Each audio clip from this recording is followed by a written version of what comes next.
So, good morning, Buddhist practitioners. I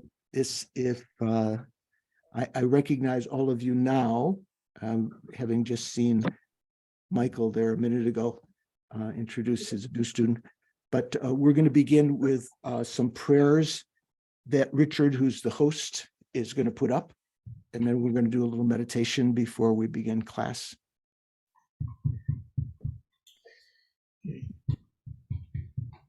Can you see it? Can everybody see it? Great. Yeah. And it's large enough? That looks fine. Yeah. So usually when Tibetan teachers and teachers of other traditions also, when they give teachings, they begin with prayers that the audience knows, and they don't necessarily have a prayer book like in the churches I went to when I was a youth, the hymnal or something like that. But so first of all, we take refuge and generate bodhicitta. Generally in Theravada tradition, everyone knows the chants. One recites usually 3 times. I go for refuge to the Buddha. I go to refuge to the Dharma. I go for refuge to the Sangha.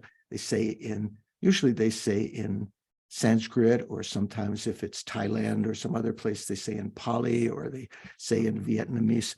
Here we're reciting in English for the most part. Sometimes we say them in Tibetan, but they're translated from the Tibetan. I go for refuge until I'm enlightened to the Buddha, the Dharma, and the Supreme Assembly. Through the collections I create, through listening to the Dharma, may I become a Buddha in order to benefit migrating beings. I go for refuge until I'm enlightened to the Buddha, the Dharma, and the highest assembly, the Supreme Assembly. So when you think about that, we take refuge to the Buddha, who is the individual we understand historically lived 2,500 years ago. His teachings, the Dharma, not just as some outer set of books or written words or discourses that we hear recordings of, but the actual realizations, realization of impermanence, the realization of the inevitability of death and so forth, that can protect us from suffering. And we take refuge in the spiritual community, like the group of individuals who we're joined with here in listening to the teachings, the Sangha. Here, when we say the Supreme Assembly, it refers to the Bodhisattva Aryas.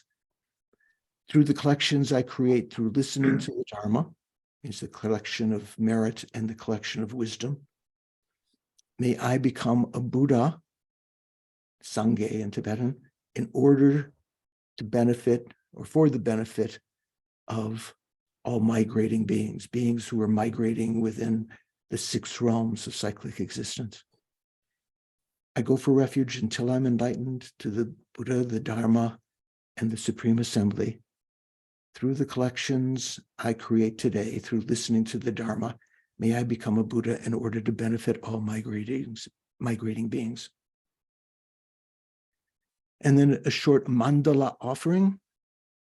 By offering this foundational ground, anointed with perfumes, strewn with flowers, adorned with Mount Meru, the 4 continents, as well as the sun and the moon, visualized as a Buddha realm.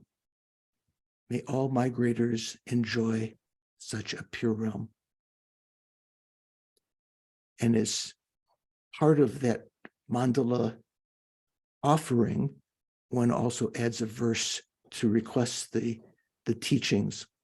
O holy and perfect, pure Guru, from the clouds of compassion that form in the skies of your Dharmakaya wisdom.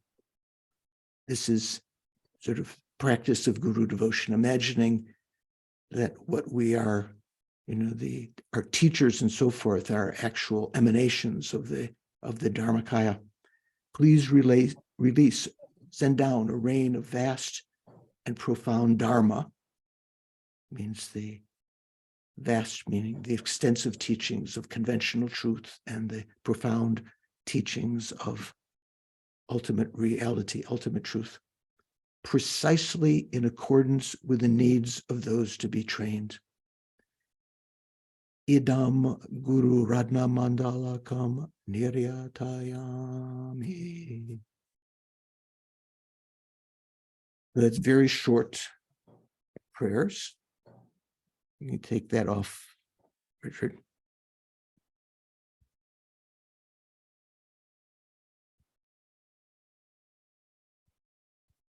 There we go. And we're also going to recite the, as this is the first of the,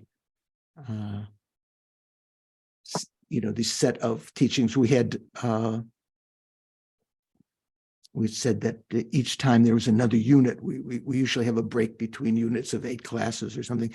We would recite the foundation of good qualities that Lama Tsong Khapa composed, sort of a glance meditation on the Lanrim.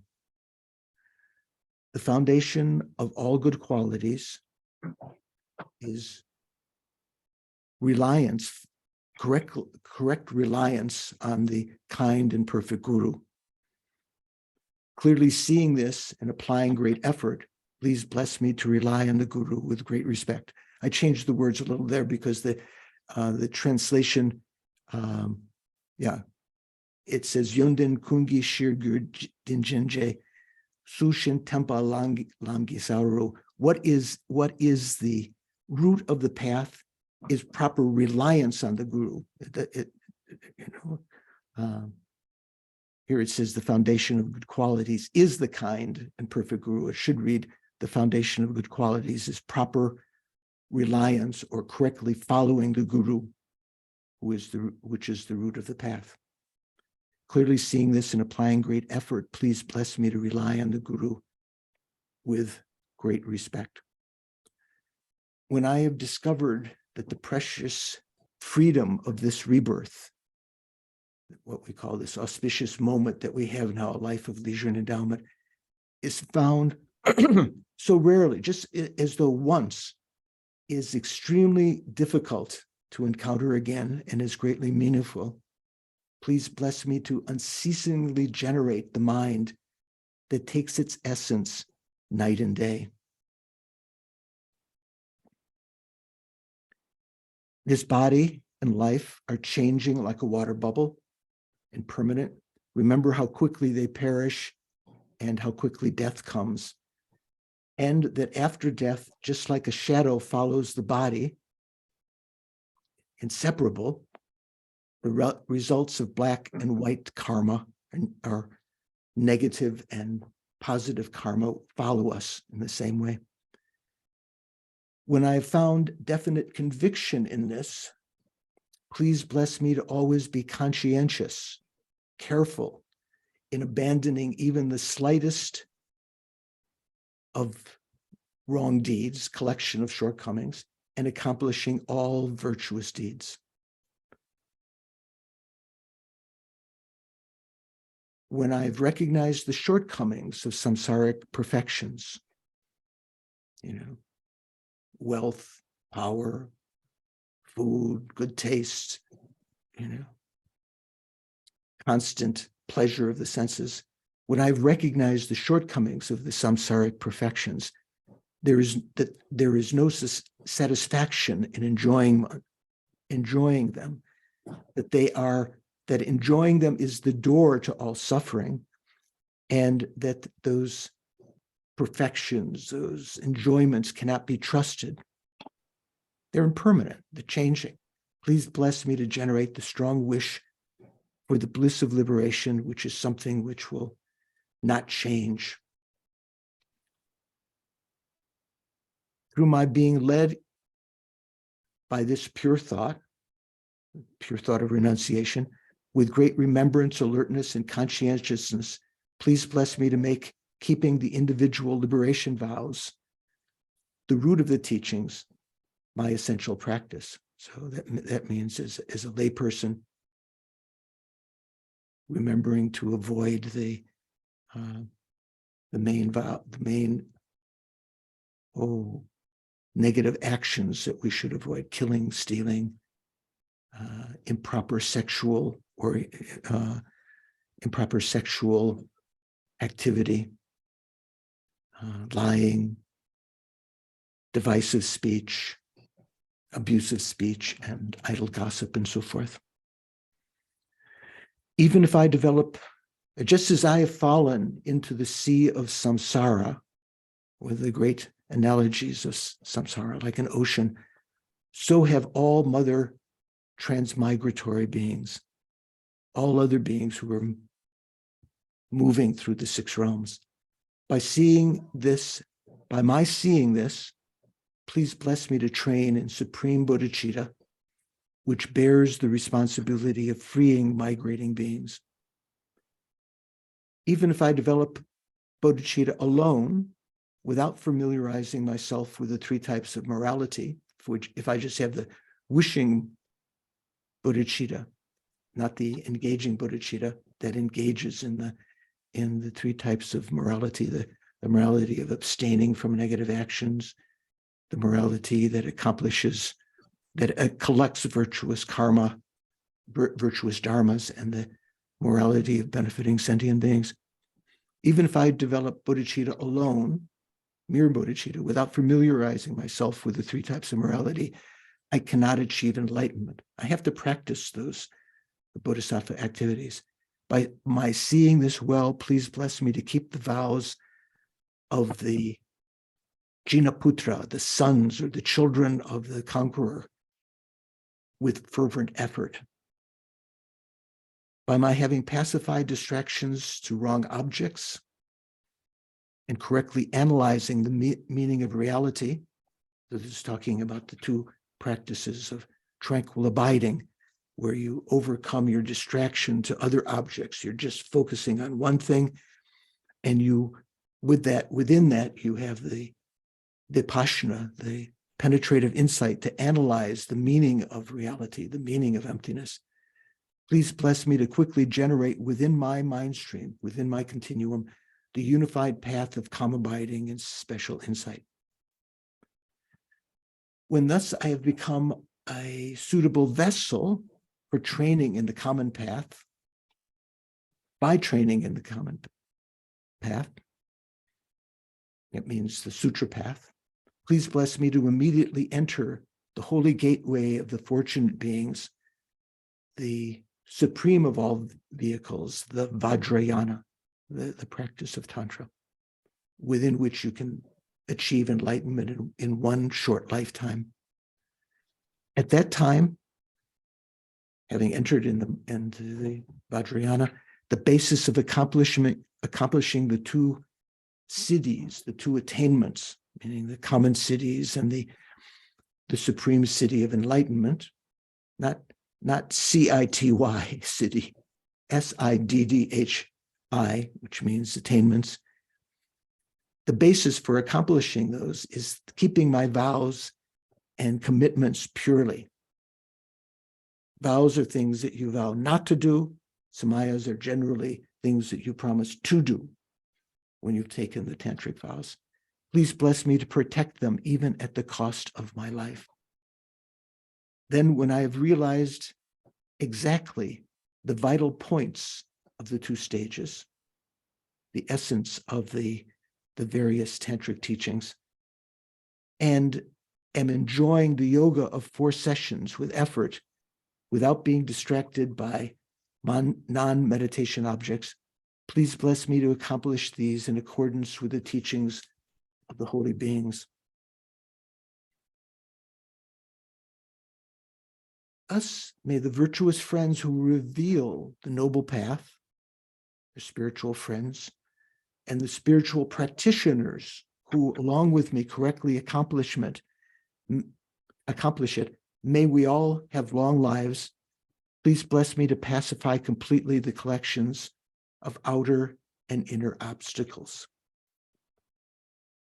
In all my lives, being never separated from perfect gurus, may I never be separated from perfect gurus. and may I enjoy the magnificence of the Dharma. And by completing the qualities of the crowns and paths that we're talking about, the 5 paths, the 10 bhumis, the 10 grounds, may I quickly attain the state of Vajradhara.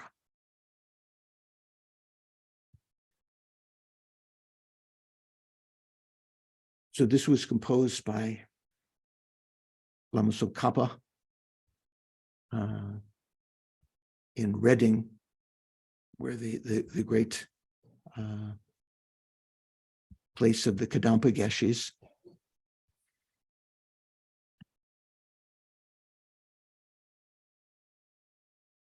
Okay, so we're going to begin with a little short meditation, as we do before. So sit comfortably, spine straight. Relax your body. Get my feet in the right position here. Relax your mind. I'm going to have a sip of water, as Suvash is doing.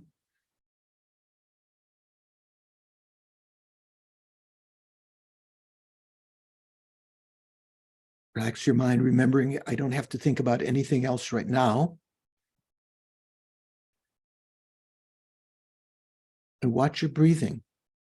Pay attention to it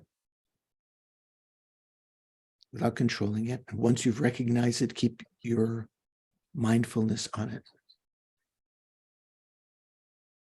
to the exclusion of everything else.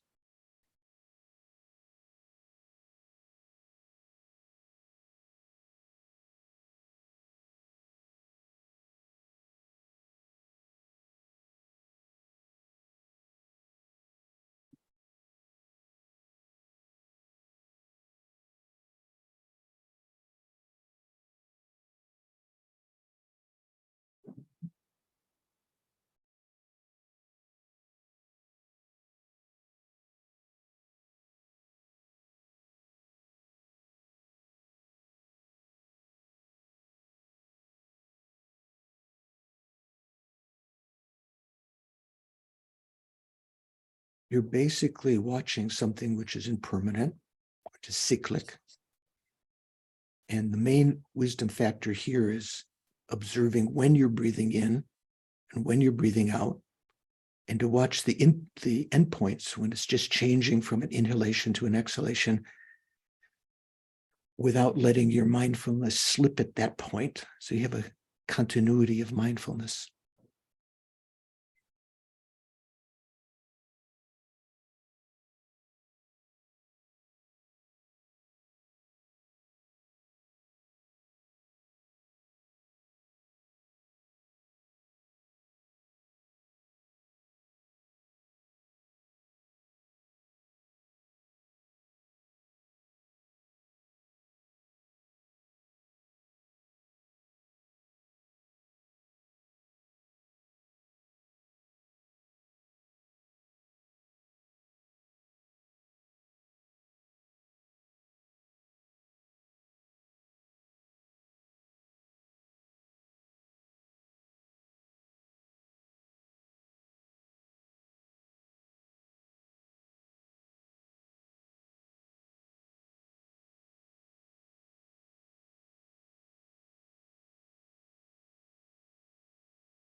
Let go of your attention to your eye consciousness, your body consciousness, which kind of senses the looming presence of your body. Let go of your sense of self. Just watch, be mindful of the breathing.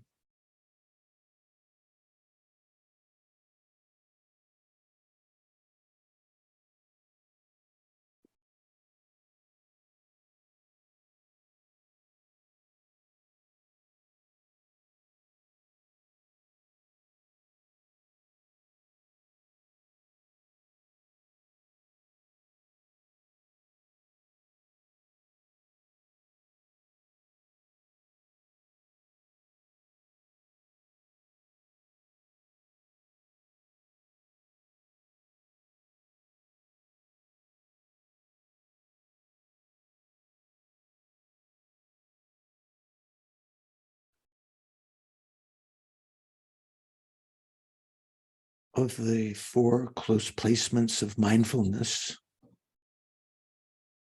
breathing meditation is mainly being mindful of the body.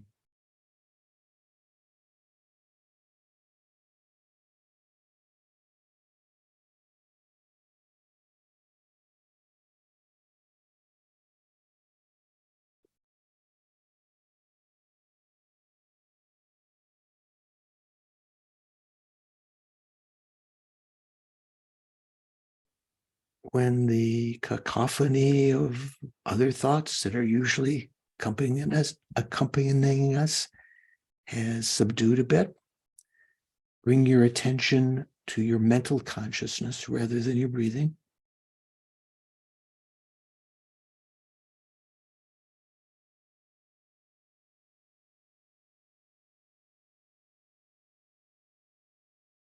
Watch the contents of your mind and recognize whatever is occurring to your mind, your mental consciousness,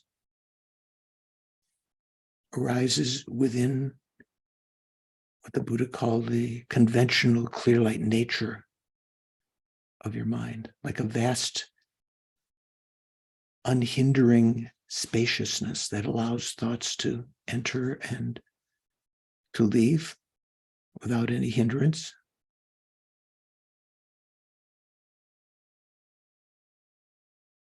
Reminding us that we don't have to be attached. We don't have to be angry. We don't have to be unhappy.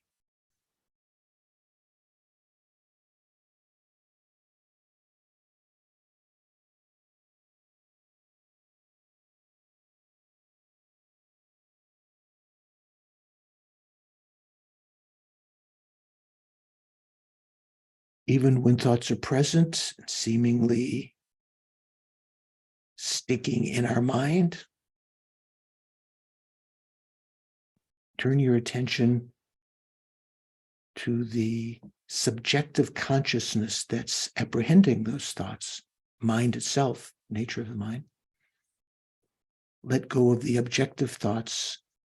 Place your attention on the subjective mind that's apprehending them. Like turning your back to someone who's in your face, who's taking all your attention, turning your back on them and looking just back at yourself. Here, looking back at your mind, the apprehender.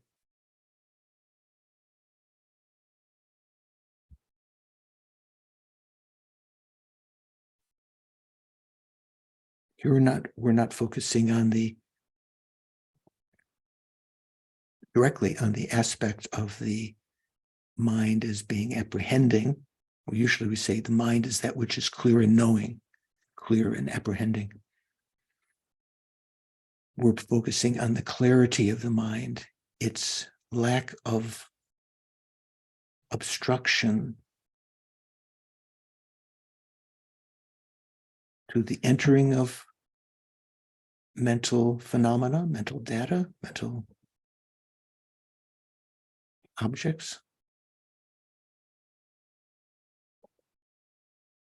And the fact that it's not viscous. It doesn't hold things within it. Mental objects can leave, mental states can leave in an instant, anger can leave in an instant.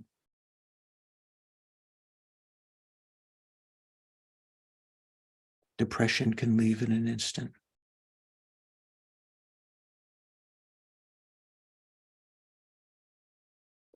Sadness can leave in an instant.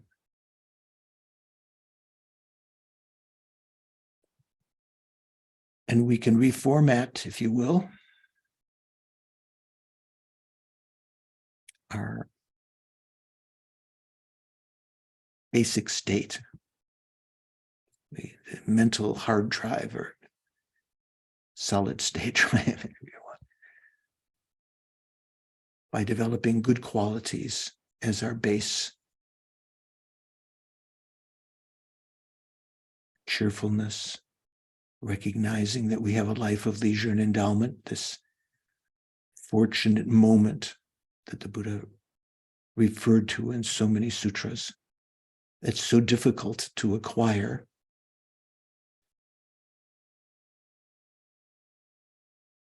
Is fleeting, changing with every moment, will eventually, within a few years, maybe even less than that, maybe a little bit more than that, we'll have to leave this fortunate life and take rebirth in something perhaps less conducive to the practice of Dharma.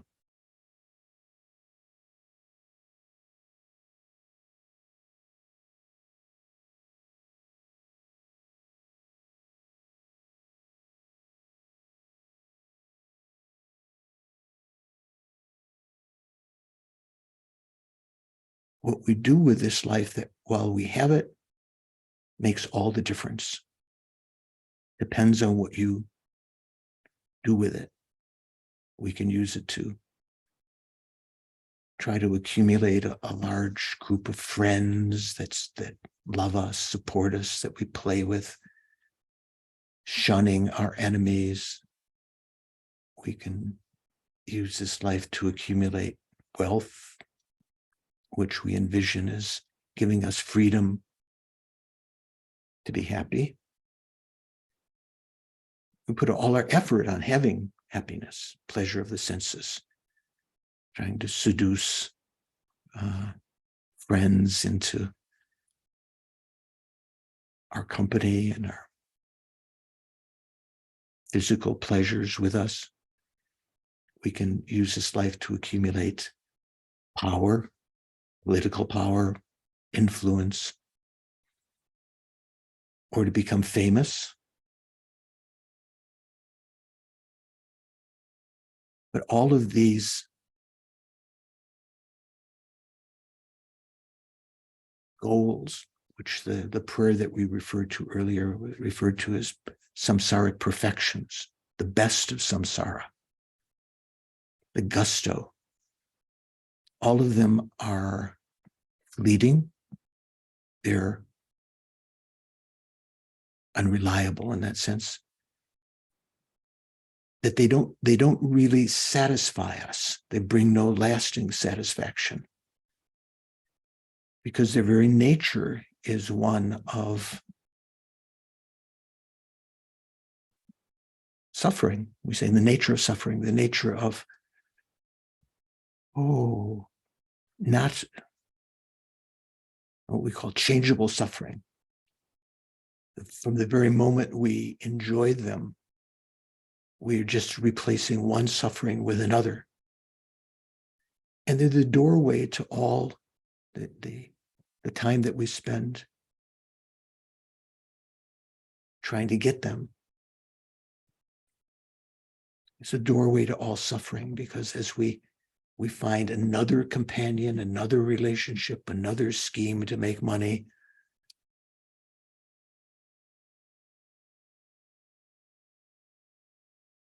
we involve ourselves more and more with cyclic existence.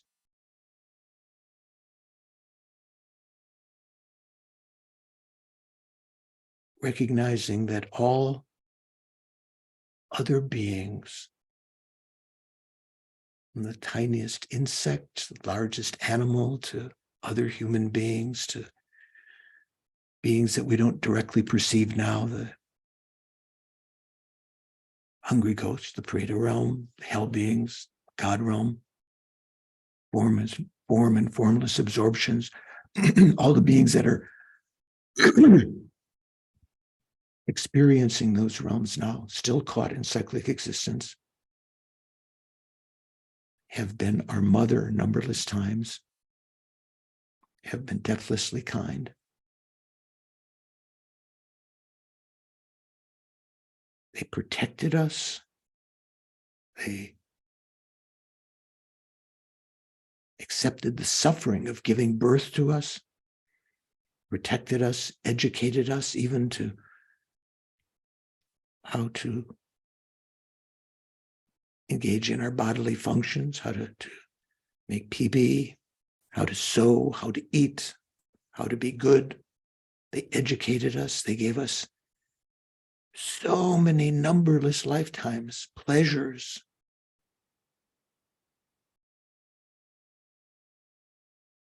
They are all our mothers, all other living beings who've been our mother, have been depthlessly kind. They're caught in samsara also, seduced by the 8 worldly dharmas, the samsaric perfections, the here and now, wanting to be happy. But in pursuing happiness, often creating the cause for unhappiness and even destroying the basic kind of happiness that we have.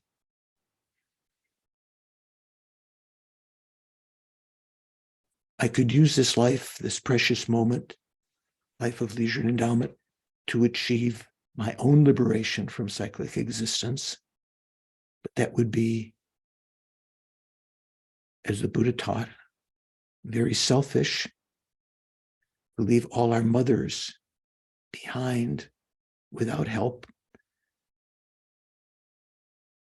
So opening our mind to the possibility, out of compassion for other living beings, not only this life to work for them, but in all future lives,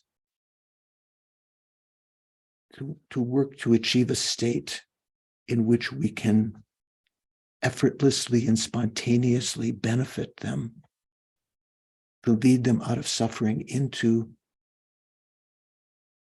the bliss of everlasting, stable happiness, the bliss of enlightenment. Not just to teach them, not just to give them a fish today, but to teach them, in analogy, how to fish, how to find happiness, not just to give them money right now or alleviate their temporary suffering right now, but to give them the means to find happiness in numberless lives in the future. To do that, I have to achieve enlightenment myself.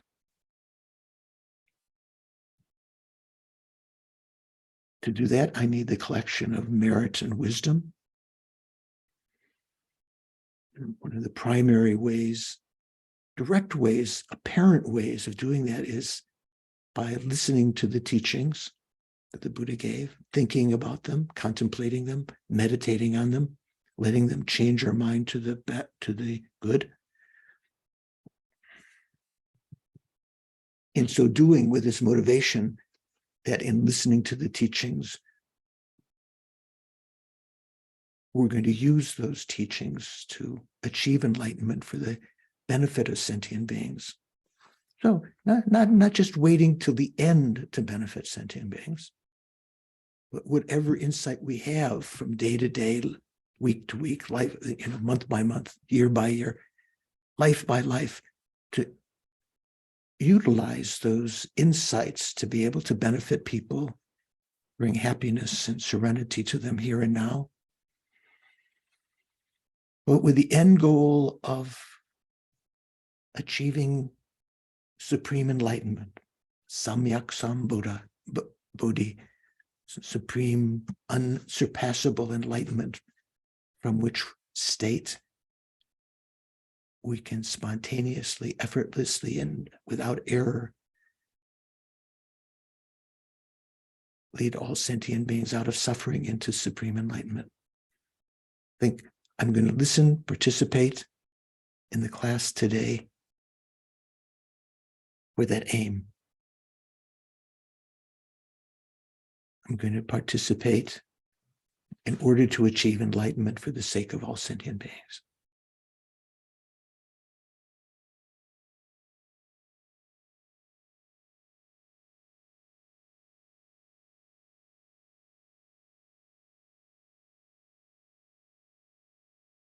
And then bring your attention back. Present.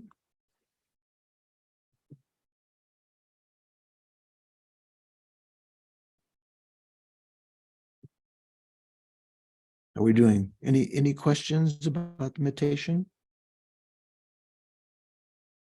Michael, have you done meditation like that before? Michael Murtis? Yeah. Yes, I have done it. There's a Mikhail, and I know Mikhail has done. I was asking Michael Mortis, who's joining us for the first time. So, okay, excellent. Hello, Jennifer, Sheila, Snehi are there, Violet, and Mikhail. So, any questions from, we had a week break in between our units. Anything left unresolved? Any questions? Stephen, are you okay? No problem. No questions. Okay. Nadine's thinking about some questions, I think. You have a question, Nadine? Yes, Venerable George, what are the other obstructions to omniscience except the imprints of the delusions? You mentioned that. Yeah. So there are, when we talk about obstructions, generally you can say there are two categories. When we talk about final obstructions to liberation, which are the afflictions themselves predominated by their root cause, which is grasping to inherent existence, so to say, ignorance, and their seeds, which are different than imprints, right? We talked about this before, like the seeds of the delusions are something which are, the tendency to be able to generate that delusion. Like say, we have this, even though we may not be angry right now, we have the seeds of anger in our mind. We have the seeds of attachment. Even though we might not consider ourselves a jealous person, we have the seeds of jealousy in our mind. And when the right circumstances arise, those seeds can give rise to just like a seed gives rise to a sprout, the presence of the seed can give rise to the delusions. So the obstructions to liberation are not just the delusions themselves, but also their seeds. So, the fact that we may be in a state, we may think, oh, I've reached liberation because I'm no longer angry or attached or something like that. That can be elusive because we still have the seeds. Until we've eliminated the seeds through meditating direct realization on emptiness, on the path of seeing, we still have those. The other kinds of obstructions are called the obstructions to all-knowing. We could call the obstructions to omniscience, which are more subtle. They are the stains amongst the obstructions to omniscience are the stains of the delusions.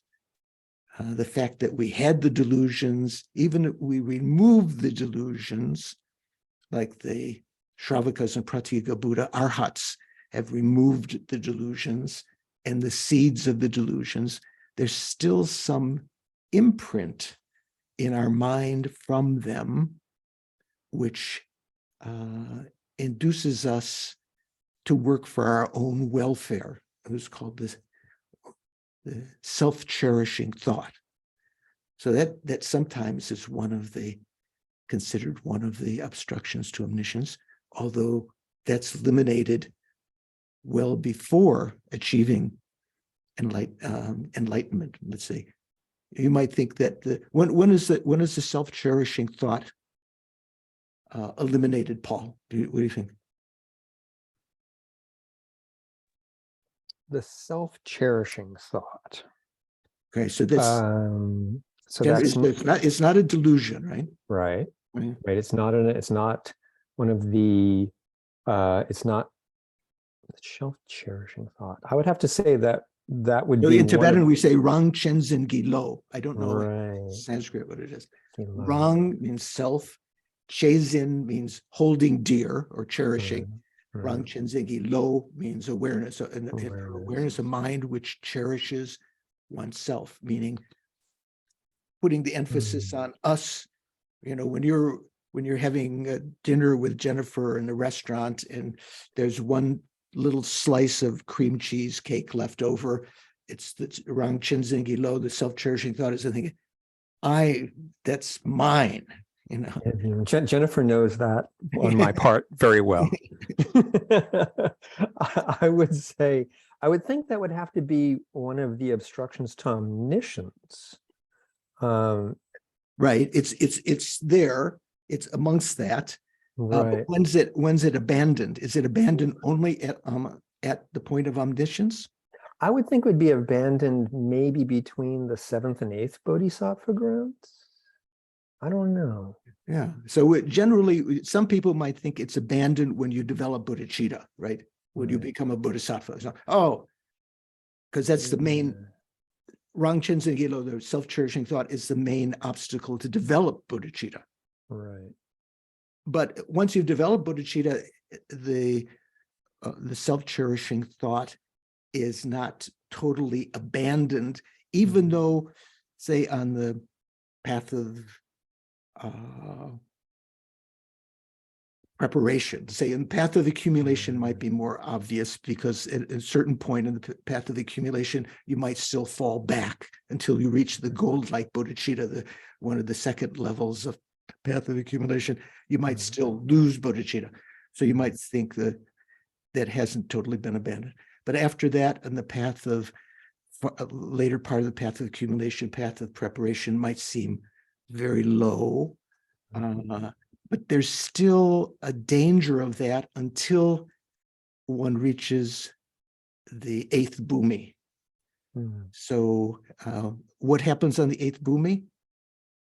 What's the difference between the 7th bhumi and the 8th bhumi? On the 7th bhumi, you still have some seeds of the delusions. You haven't eliminated all of the delusions. You haven't abandoned all of them. When you reach the 8th, 9th, and 10th bhumi, so say entering the 8th bhumi, you become what's called a Mahayana Arhat. You are at that point on the 8th bhumi. You have the same status as the Hinayana Arhat in terms of having abandoned everything. All of the delusions are abandoned and the seeds of the delusions are abandoned. And it's at that point that it's said that the self-cherishing thought is abandoned. But it is considered one of the obstructions to omniscience. Still after that, one of the other main obstructions to omniscience is the appearance of phenomena as being, inherently existent. So when you, other than in meditative equipoise on emptiness, when you have the space-like direct realization of emptiness, at that point, there's no appearance of inherent existence to your mind. You're just realizing ultimate truth, emptiness.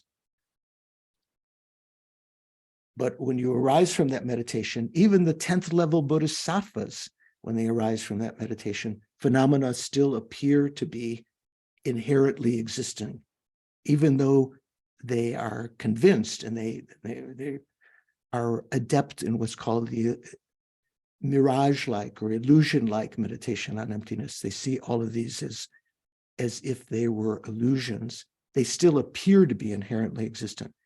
That remains until the point of omniscience. So that amongst the obstructions to omniscience, the appearance of inherent existence or true existence is not abandoned until the entry into Buddhahood. Also, some other kinds of subtle obstructions to omniscience, like the tendency to act in a bizarre way, so something just comes up in you, to act either verbally, to say, "Oh, shut up," something like this, or to sort of act it physically in a strange way. These are also, we'll talk about later, amongst the obstructions to omniscience. So I'm not sure, Nadine, you had said before, does that answer your question, or is there some other aspect that you were asking about? Yes, thank you very much. I've noted it down. Thank you. Okay. Hey, Snehi, you have your nice hand up.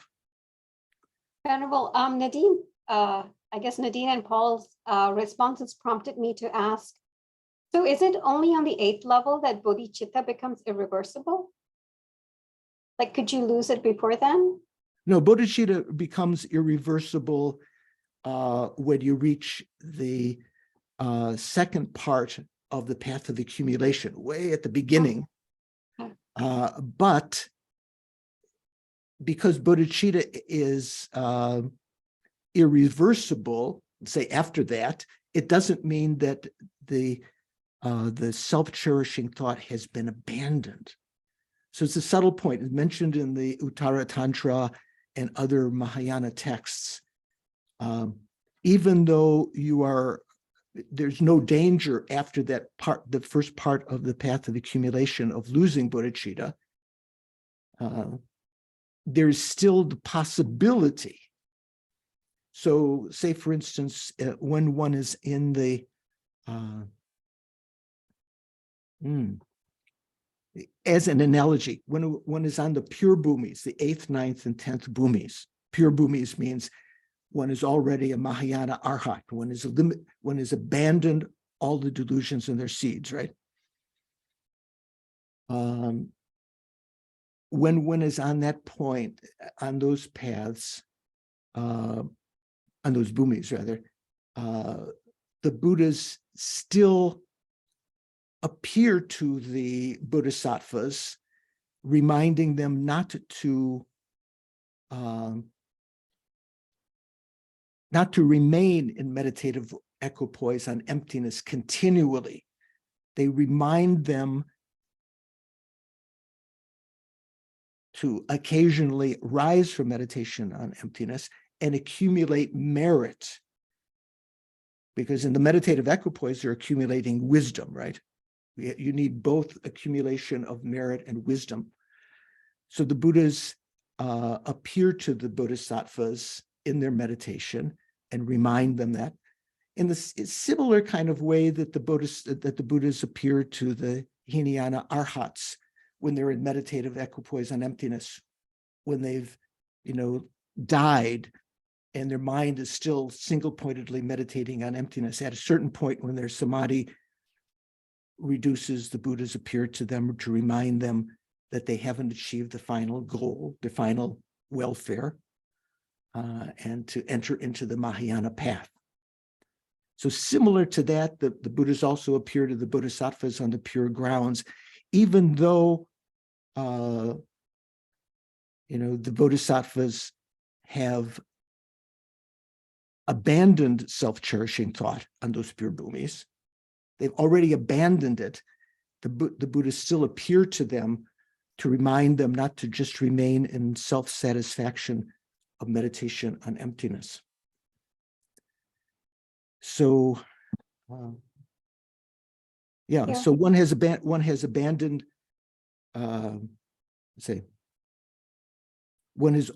one can only technically be said to have abandoned self-cherishing thought on the 8th bhumi. But one is irreversible with respect to bodhicitta. One will not give up bodhicitta from the second of the 3 parts of the path of accumulation. Okay, does that help?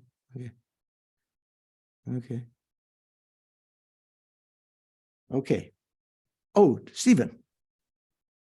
Thank you, Venerable George. This is a question that kind of has bugged me for a while. So I was wondering about Hinayana or Theravada practitioners. Is their view of a Hinayana Arhat, is that like equivalent to a Buddha? I mean, are they when they see these very high level beings attain liberation, do they consider them Buddhas?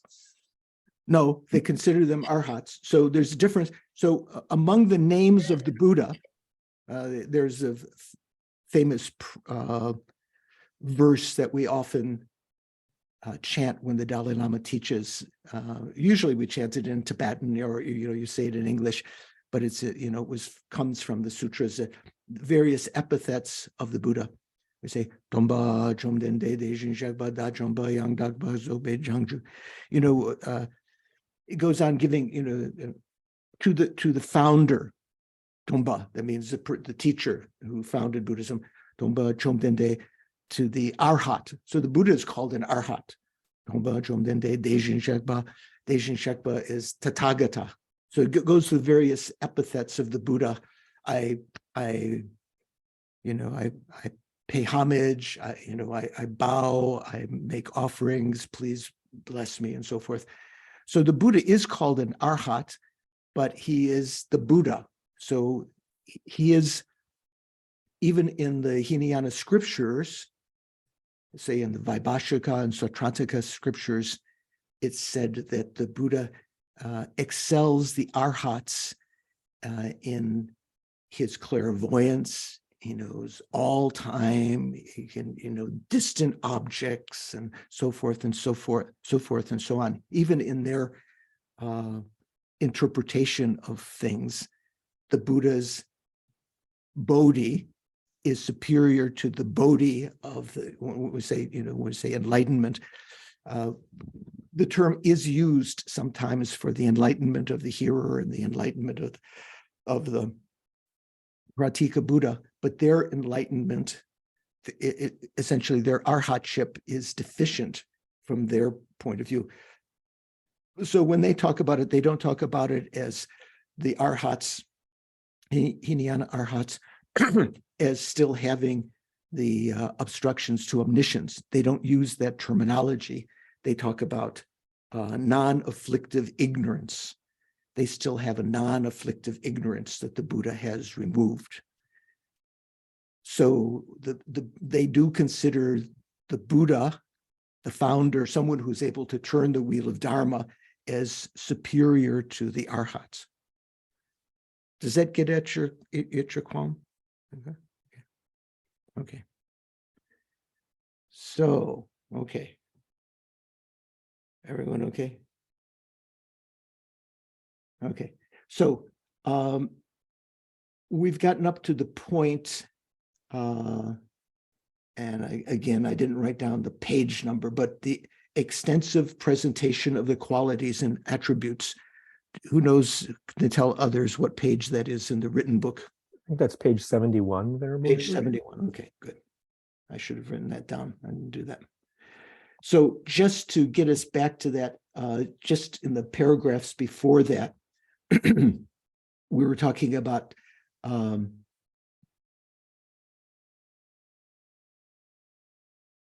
entry into a couple paragraphs before that. It says, here one might contend the compendium of Abhidharma, the Abhidharma Samuccaya, describes the stage of entry to the fruit of stream entry as the point when one on the Shravaka path of preparation in a single sitting would lead to the attainment of that fruit. So in Abhidharma Samuccaya, which is called the Mahayana Abhidharma, they say that someone becomes a stream enterer, which is supposedly one of the Arya states, right? State of a superior being. On that same cushion, when one will achieve that state. But the Abhidharma Kosha by Vasubandhu states that the stage of entry into stream enterer is attained on the Arya level.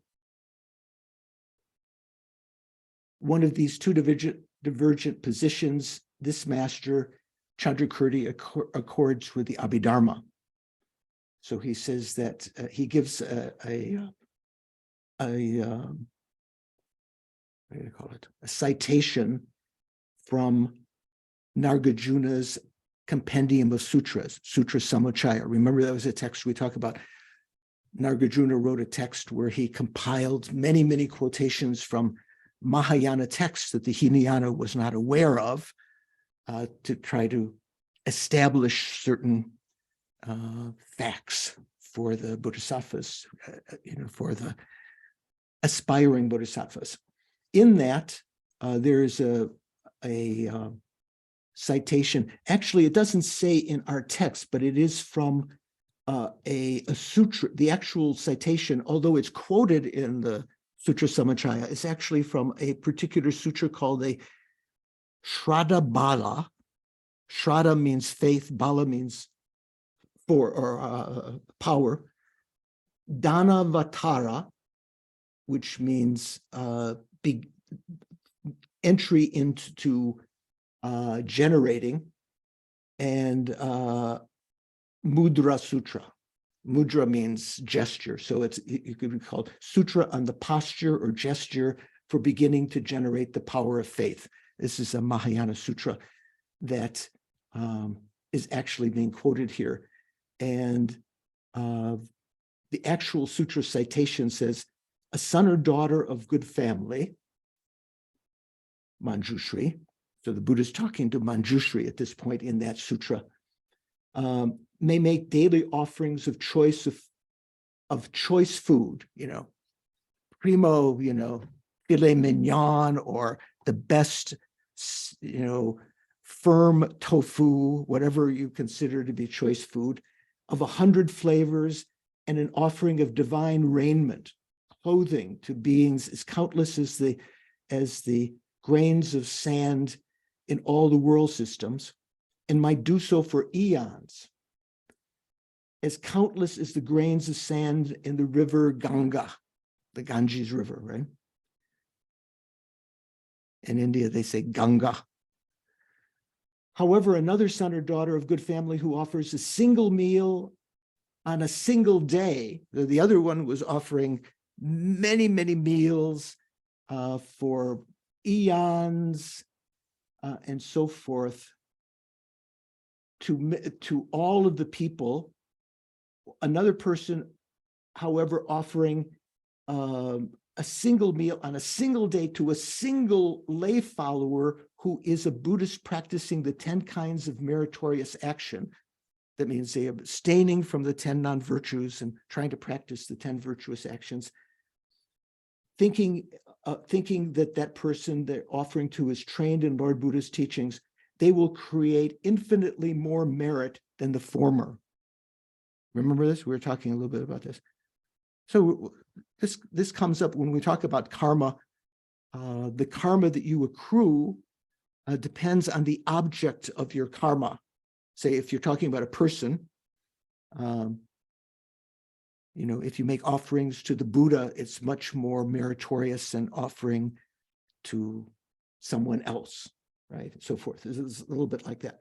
So a son or daughter of good family, Manjushri, who may make a daily offering as above, all of these incredible things, to lay followers who perform the 10 kinds of meritorious actions, who are as countless as the sands of the river Ganges and so forth, and may do so for eons, these enormous number of eons. However, another who offers a single day's meal to a single monk will create infinitely more merit than the former.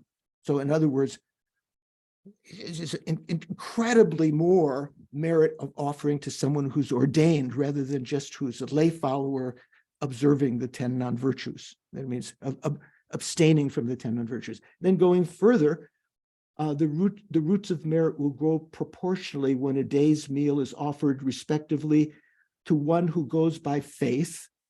That means who is on the path of accumulation. One who follows the Dharma, that means a person on the path of preparation, and then successively to the eighth of the eight persons, that is to a stream enterer, once returner, non-returner, and arhat. So this quotation That in our Lama Tsongkhapa's text here, he's paraphrasing that. He says, compared to someone offering on a daily basis heavenly nourishment endowed with 100-fold flavor and heavenly garments to trainees following by way of faith, as numerous as the atoms of the entire universe.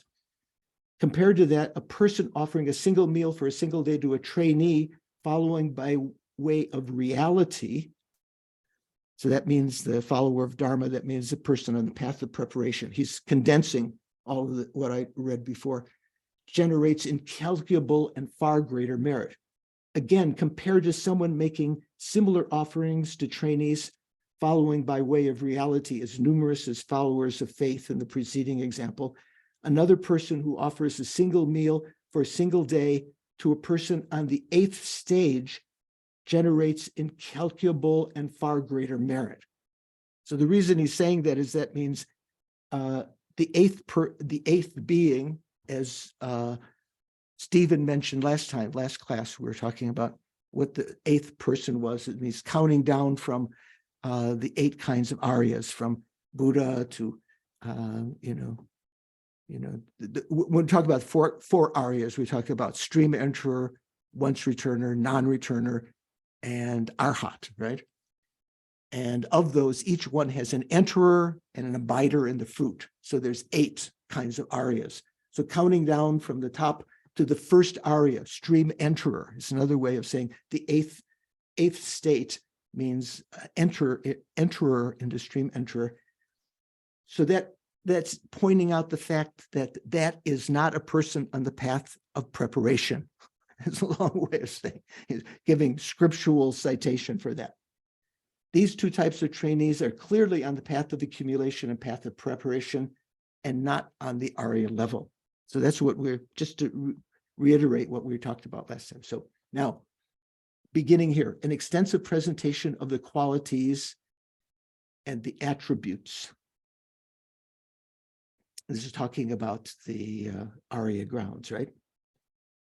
This has 3 parts: the qualities that beautify the Bodhisattva's own mental continuum, 2, the qualities that outshine other beings' mental continua. Plural of continuum is continua, right? I think Jeffrey writes continuums, so, just to be, not to sound too erudite. The quality, 3rd, the quality that comes to be superior on the first ground.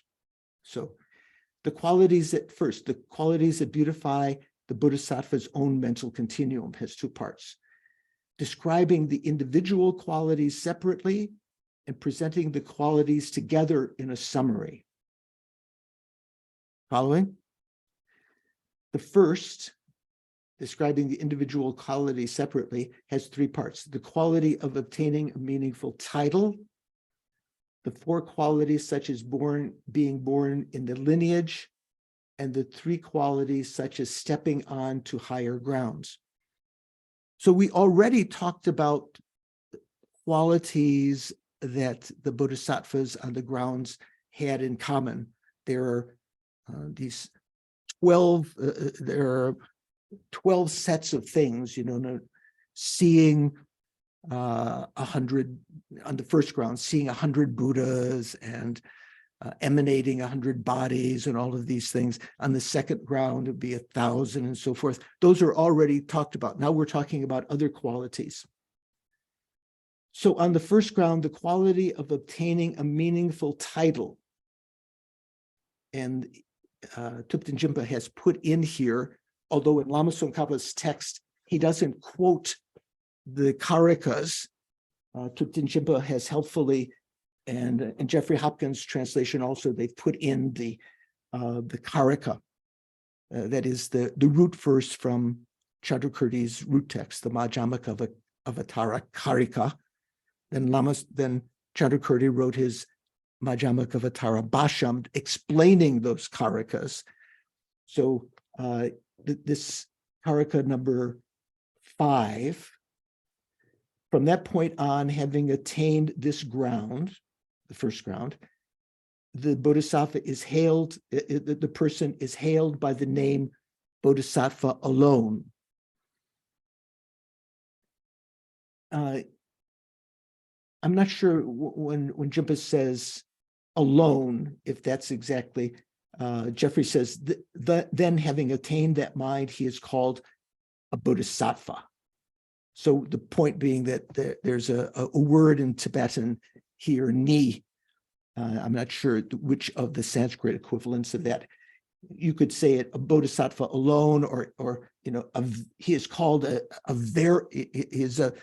he is indeed a bodhisattva.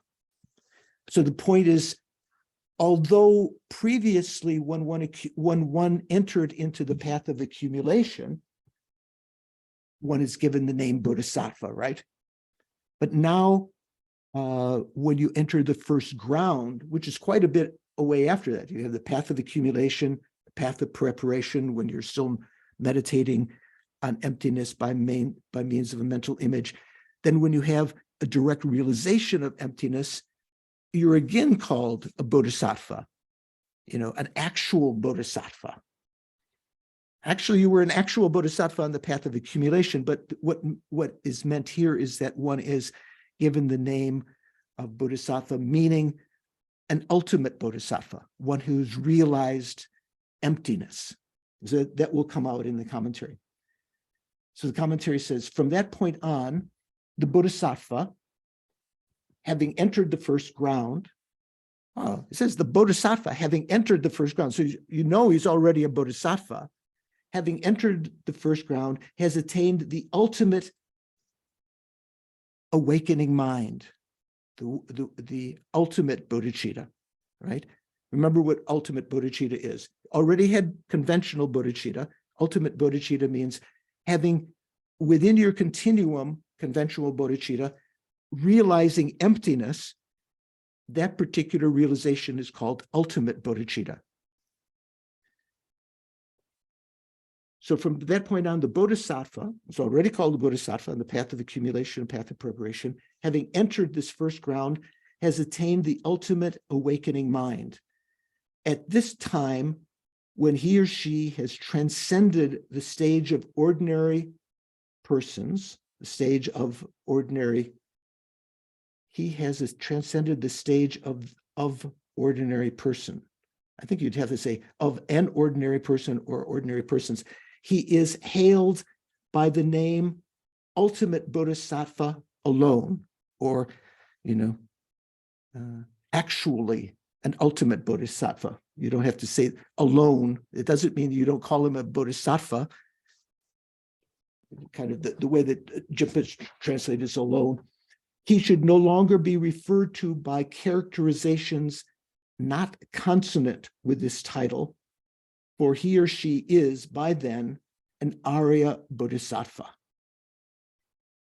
Jeffrey translates, which some of you have that book, Compassion in Tibetan Buddhism, right? Where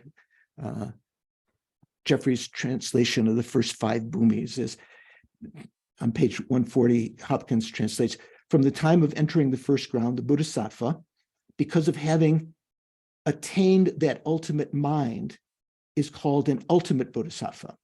It doesn't have the word alone or anything like that. Once having passed beyond the level of ordinary being, he is not called by any other name discordant with this term, because he or she has become a bodhisattva superior, bodhisattva Arya Bodhisattva. Are we okay? Everything okay? The commentary, that means Chandrakirti's commentary, his auto commentary, the Bhashyam, cites the Cloud of Jewels Sutra. Who knows? I know one person who knows what that is in Sanskrit. Nadine, what's the Cloud of Jewels Sutra? The Ratnakuta. Ratnakuta, Nadine had some, she'd read some portions of that in a text by, was it Garma Chang? And she found it very interesting, asked if there were any other translations. So you can find a translation of the Ratnakuta,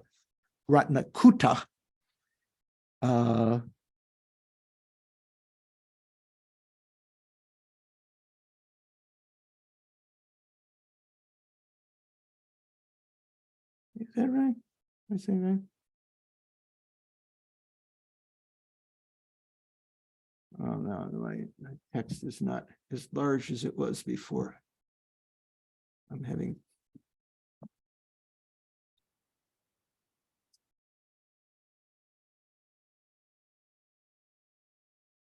The Cloud of Jewels Sutra. Tin.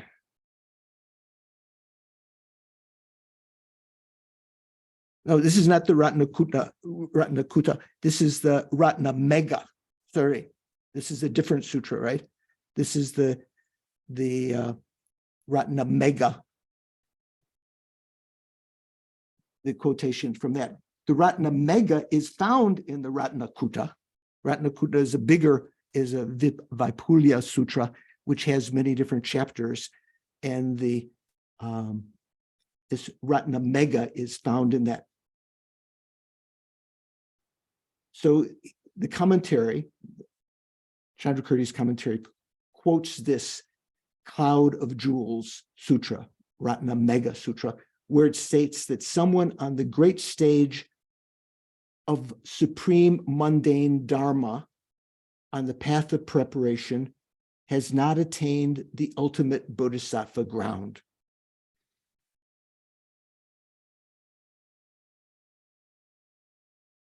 It's more or less what we're saying before, right? So person, when we talk about the path of preparation, do you know what the stages are? Sheila, do you know the stages of the path of preparation? Have you studied that? Snehi, do you know? I think you mentioned like heat, peak, and something. So it was a heat is the first. What's the second? Was it peak? No. Heat, peak. Peak. And then the third one, which I can't remember. Is that right, Paul? You remember? I'm honestly drawing a blank myself now. Mm. There are certainly two of them. There are 4 levels. Richard, do you know? Super mundane attainments. I have a chart. Oh, So yeah. I have a cheat sheet here, and I have heat, peak, forbearance, and SMQ, and I have no idea what Highest SMQ mundane qualities, probably highest mundane dharma. So we say heat, peak, patience or forbearance, highest mundane dharma.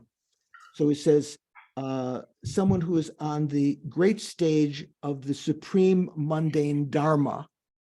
So of those 4 levels of the path of preparation, heat, peak, forbearance or patience, highest mundane dharma, then that highest mundane dharma has various levels also, gradations.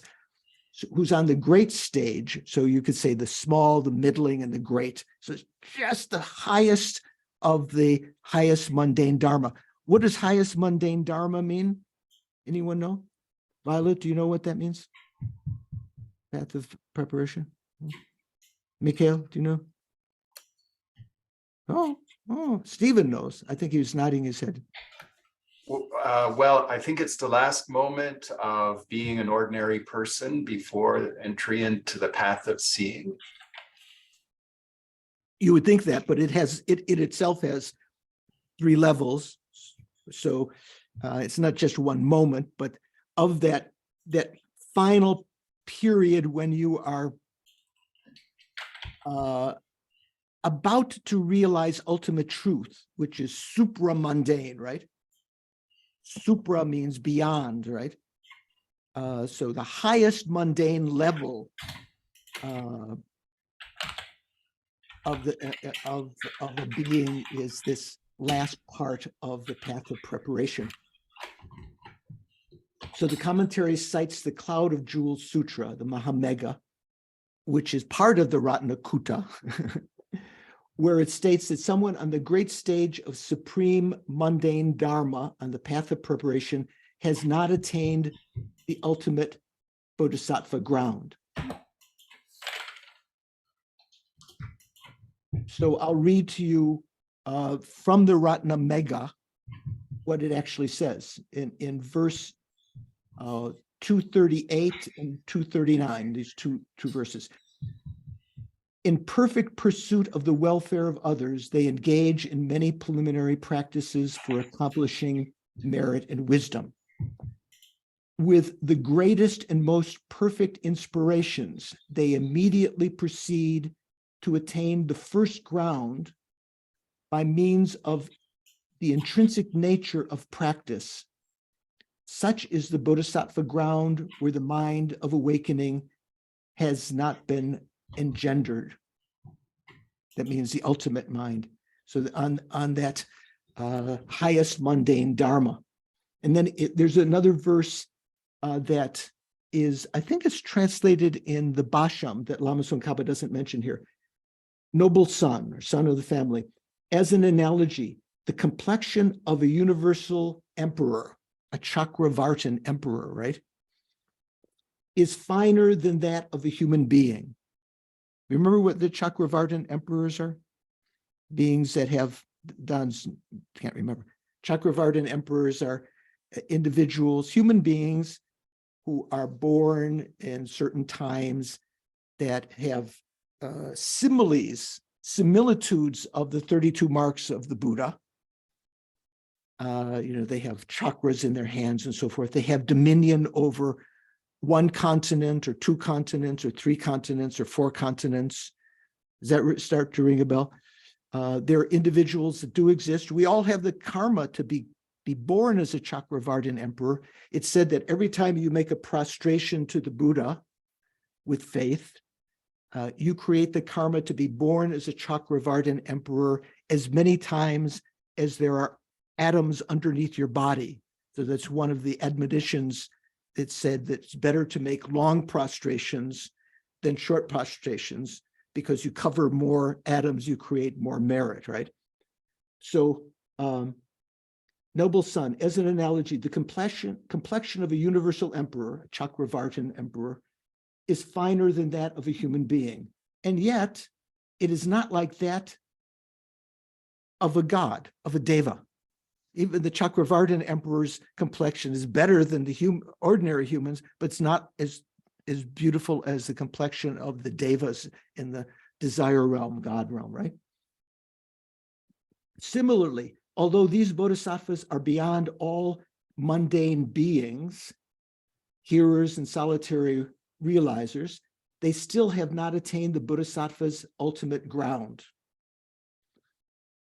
Kind of like the Chakravartin, right? They're better than the ordinary, they're better than the Shravakas and Pratyeka Buddhas, but they're not like the Arya Bodhisattva. A Buddha's ground of universal illumination is beyond center and edge, and it masters all stainless qualities without exception. Thus, in all regards, extremely revered, it is characterized by accomplishing all the objectives of all beings. So that's the actual quotation that's just summarized here.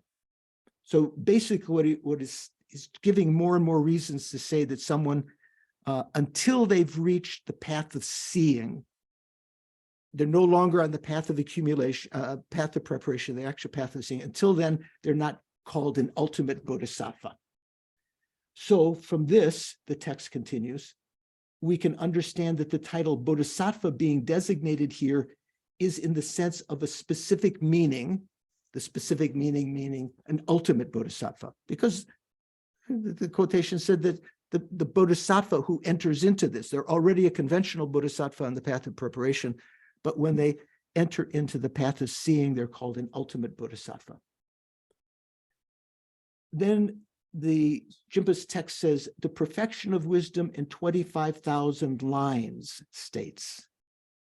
So this is an error.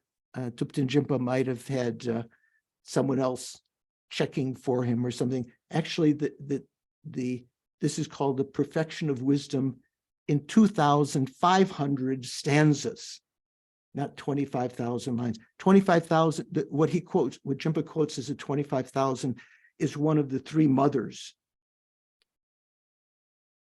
Paul knows what the three mothers are. What are the three mothers, Paul?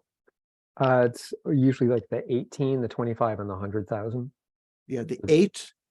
Sorry, the 8. Yeah, the The 8. 8,000, that's called the small mother. Yeah. The 25,000, 5,000. the middling, and the 100,000 shalokas or stanzas is called the great. So those are all, those three, he's mentioning one of them here, the 25,000 line. He means 25,000 shlokas.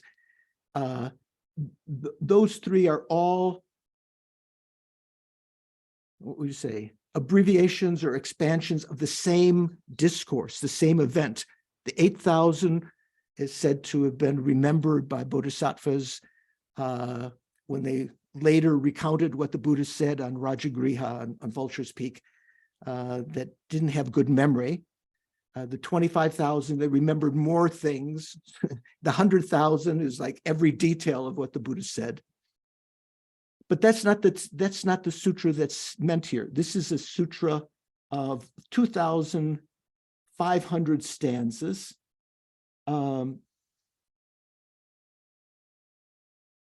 It's called the Questions of Suvikranta Vikramin. If you've ever encountered the text by Edward Conza, translation of the Perfection of Wisdom, he translated the 8,000 and what did he translate? The 25,000, I think, right? There's an 18,000, I think, in Chinese, and he combined the 18 and the 25 in his translation. I think he just called it the larger, but right. It's not the 100,000, not the 100,000. So he translated those two, but he translated many other Perfection of Wisdom sutras. So not all Perfection of Wisdom sutras were about that event on Vulture's Peak where he taught the 8, the 25, and the 100,000. So one of them is called the Questions of, I always say, it is one of these nice Sanskrit names, Suvikranta Vikramin. So I joke sometimes, remember there of the 8 great bodhisattvas, one of them is called Sarva Nivarana Vishkambini. There's Maitreya and Manjushri and Avalokiteshvara. The longest name is Sarva Nivarana Vishkambini. I used to joke that, when he was a child, mother calling out, Sarva Nivarana Vishkambini, come for dinner. Such a long name, not like Manjushri or something like that. So what did it say here? Suvikranta Vikramin. So he was a bodhisattva who asked the Buddha various questions, and that is a very famous sutra, one of the short Perfection of Wisdom sutras, not the shortest at all. And that's what's being quoted here. And it has 2,500 stanzas, just as is said. Jeffrey actually translates it correctly. He says, where is it? The 2,500 stanza Perfection of Wisdom, and then he gives the Sanskrit name, says the following.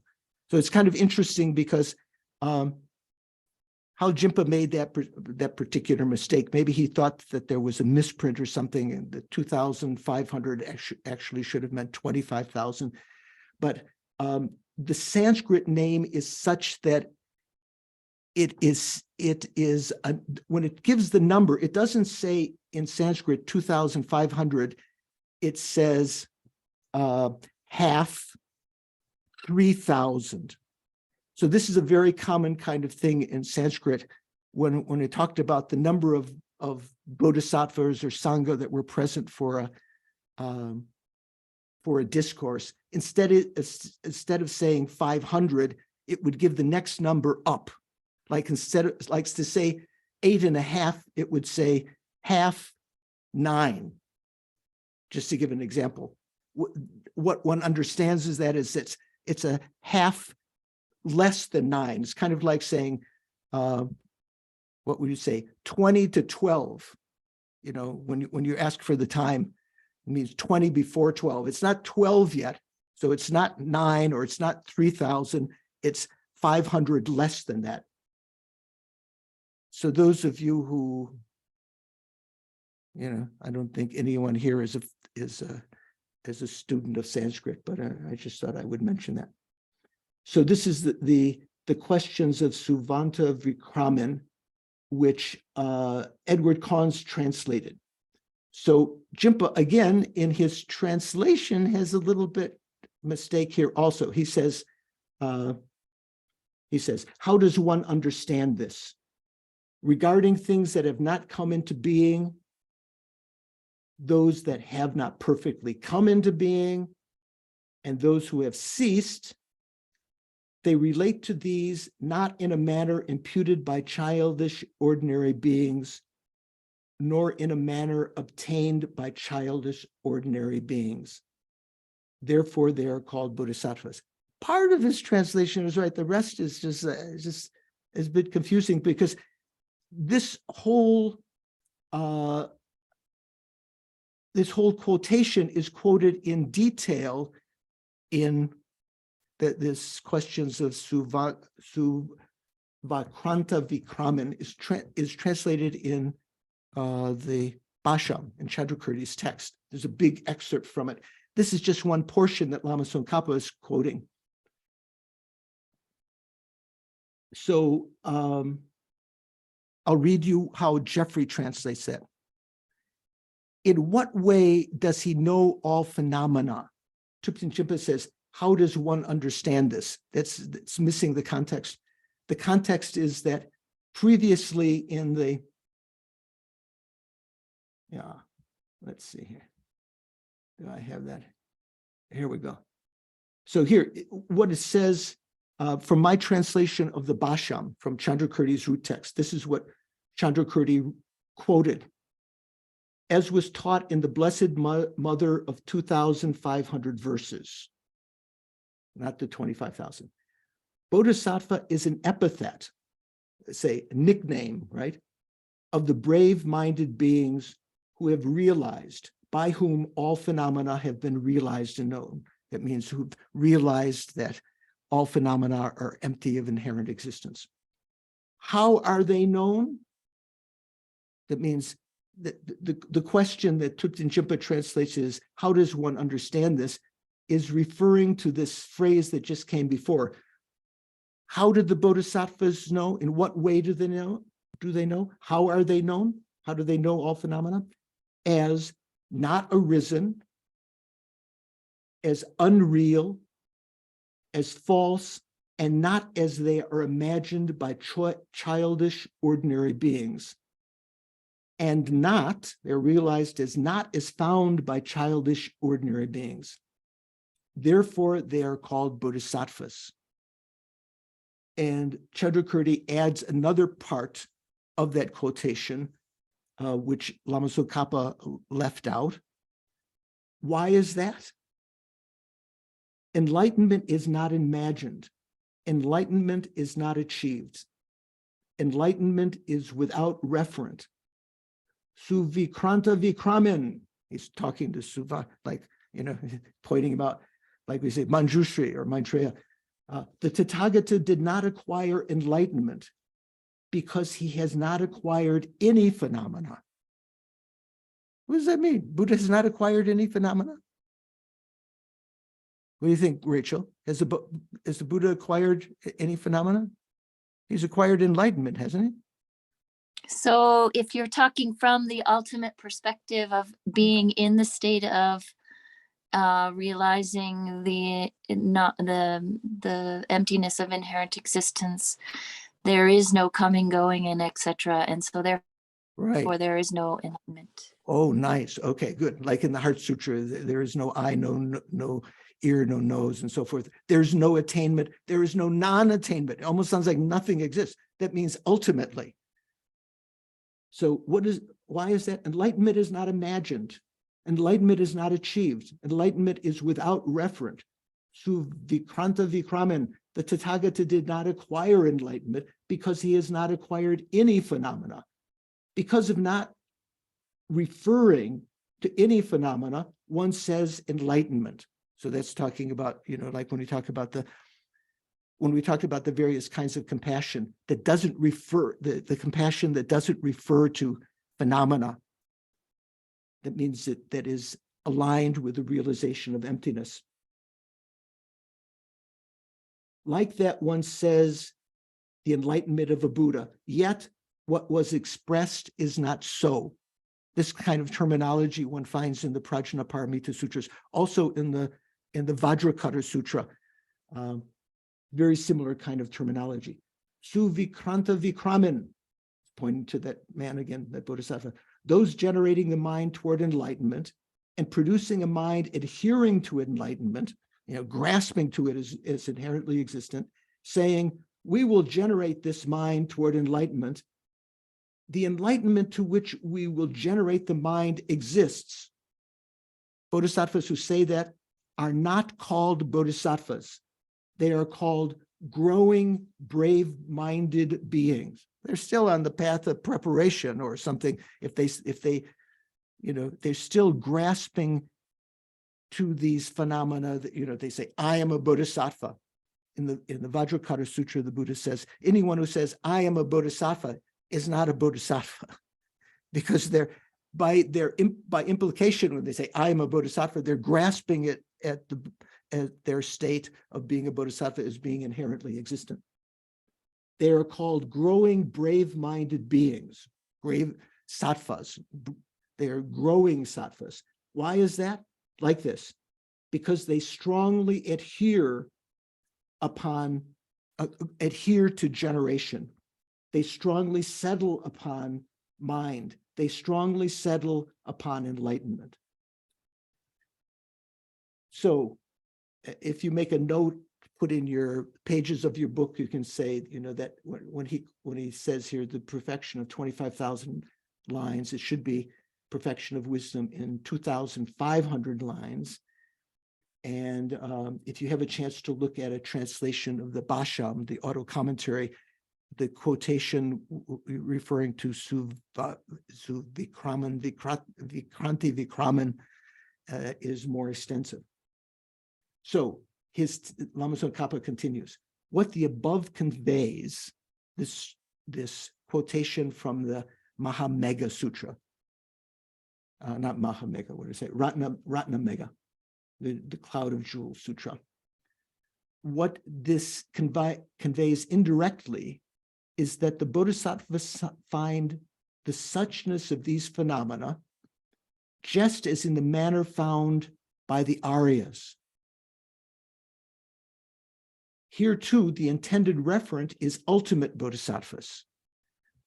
The sutra passage is not suggesting, you shouldn't misunderstand, the sutra passage is not suggesting that there are no genuine bodhisattvas on the path, on the stages of ordinary beings. Because there are, on the path of accumulation, on the path of preparation, there are actually bodhisattvas, but they are not ultimate bodhisattvas. That's the distinction that's being made here. So when we talked about the quality of obtaining a meaningful title, from that point on, having attained this ground, he or she is hailed by the name bodhisattva. That means ultimate bodhisattva. So that was meaningful title. And in the Vajrakutta, if you read the Vajrakutta and a lot of the Prajnaparamita Sutras often talk about, when you talk about bodhisattva, it's referring to ultimate bodhisattva. So now the next outline, 4 qualities such as being born in the lineage or being born to the lineage.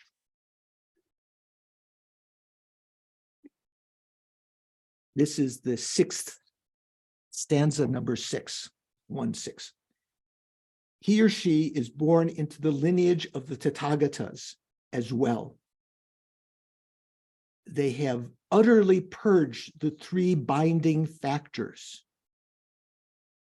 Such a bodhisattva upholds the state of supreme joy and has the power to shake 100 worlds. It's a very famous verse from the Karikas, from the Madhyamaka Avatara Karika. So Chandrakirti comments on that. Lama Tsongkhapa's commentary, which is kind of his rephrasing Chandrakirti and sometimes adding something, sometimes leaving some things off. Like, for instance, just before Chandrakirti had given this extensive quotation from the 2,500 verse, the questions of Suvikranta Vikraman. Lama Tsongkhapa just summarized that. Sometimes Lama Tsongkhapa adds some things. So Lama Tsongkhapa's commentary here says, furthermore, this bodhisattva who abides on the first ground, because they have gone well beyond all the grounds of ordinary persons, of an ordinary person, as well as those of the Shravakas and Pratika Buddhas, they've gone well beyond all the grounds of an ordinary person, as well as those of Shravakas and Pratika Buddhas. Have they gone beyond the grounds of the Shravakas and Pratika Buddhas? Well, he doesn't say Shravaka Arhats and Shravaka and Pratika Buddha Arhats. He's just saying that he's gone beyond the grounds of ordinary persons, because he's an Arya, and he's gone beyond the grounds of the Shravakas and Pratika Buddhas who've realized emptiness, let's say, who are Aryas, right?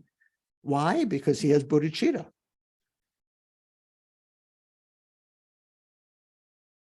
He's gone well beyond all the grounds of an ordinary person, as well as those of Shravakas and Pratika Buddhas. And because the path that is certain to lead to the ground of Buddhahood has arisen within their mental continuum, his or her mental continuum.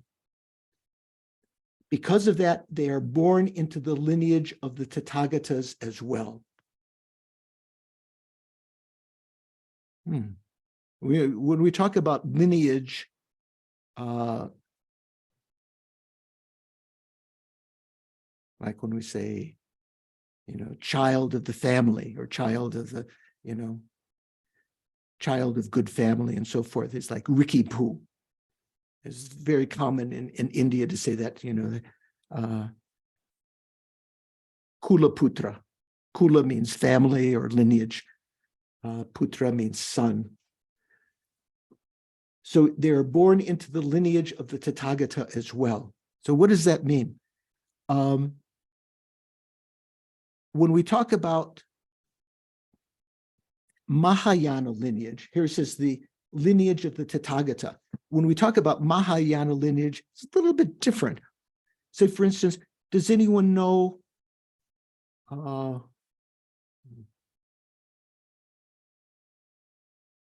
I think I've mentioned before, when we talk about awakening the Mahayana lineage, not the Tathagata lineage, awakening the Mahayana lineage. Does anyone remember at what point one has awakened the Mahayana lineage?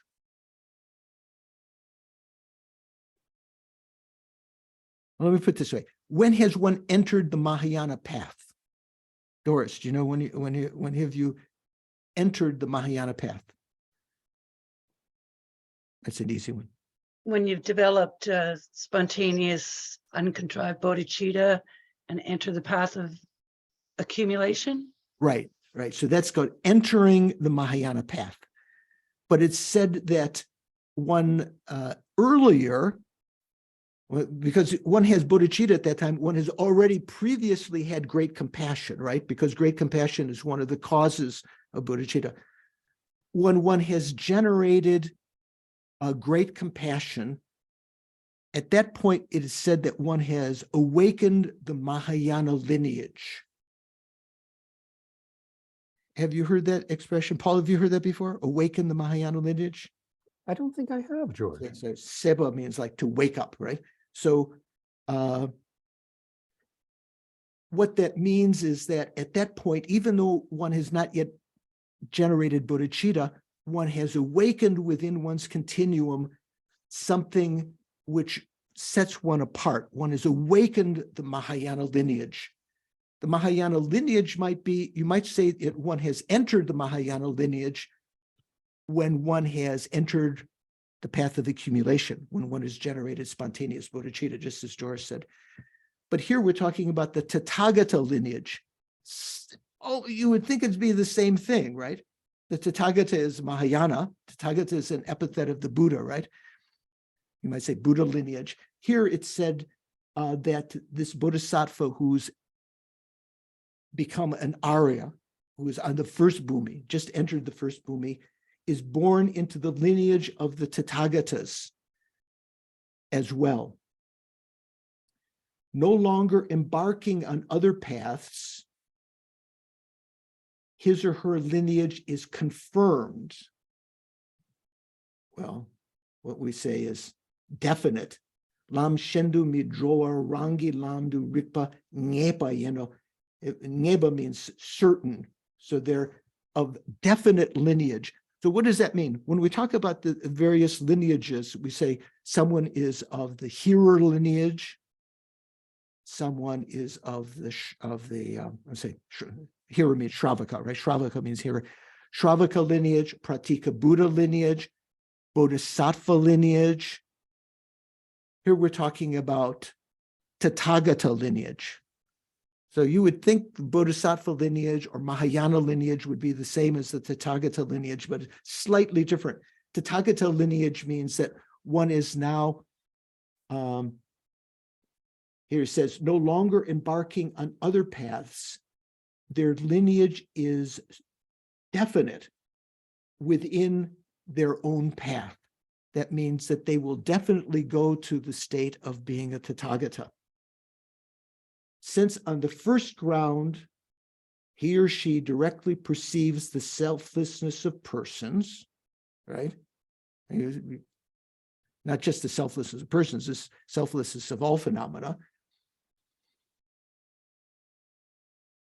Because of that, the person lacks existence, or the fact that the person lacks existence by virtue of their own characteristic. They are not inherently existent. That bodhisattva has utterly purged the three binding factors. Suvesh, you've studied Buddhism before? Suvansh. Yes, Venerable George, I do, but I do not know what the three factors are. Okay. Who knows what the three binding factors are? What are other names for them? Diana, do you know? Kristen? Huh? Rachel knows. No? Okay. Jennifer, I was do you know? just gonna guess. You're what? You would have to, you I could could guess. Okay. Jennifer, do you know what they're called? So they're sometimes called the three fetters in the Hinayana, in translations of the Hinayana scriptures. Three binding factors. What does he call it here? The three binding factors. So these are called the Sam Yojana or Kunjor. Kunjor Sum. Kunjor Sam is a Sanskrit prefix that the Tibetans take as kuntu, always or completely. Jorwa means connecting. So always connecting, completely connecting. There are actually 10 of these fetters that are abandoned on the path of seeing, but the main ones are these three. The identity view, the first one, which is what we've called what previously in our other study, the view of the transitory collection, right? So does that mean that is abandoned on the path of seeing? The view of the transitory collection? Stay, you're nodding. Is that right? I think so. So we'll see subsequently, it doesn't mean that it's abandoned, it means the intellectually formed, Yes.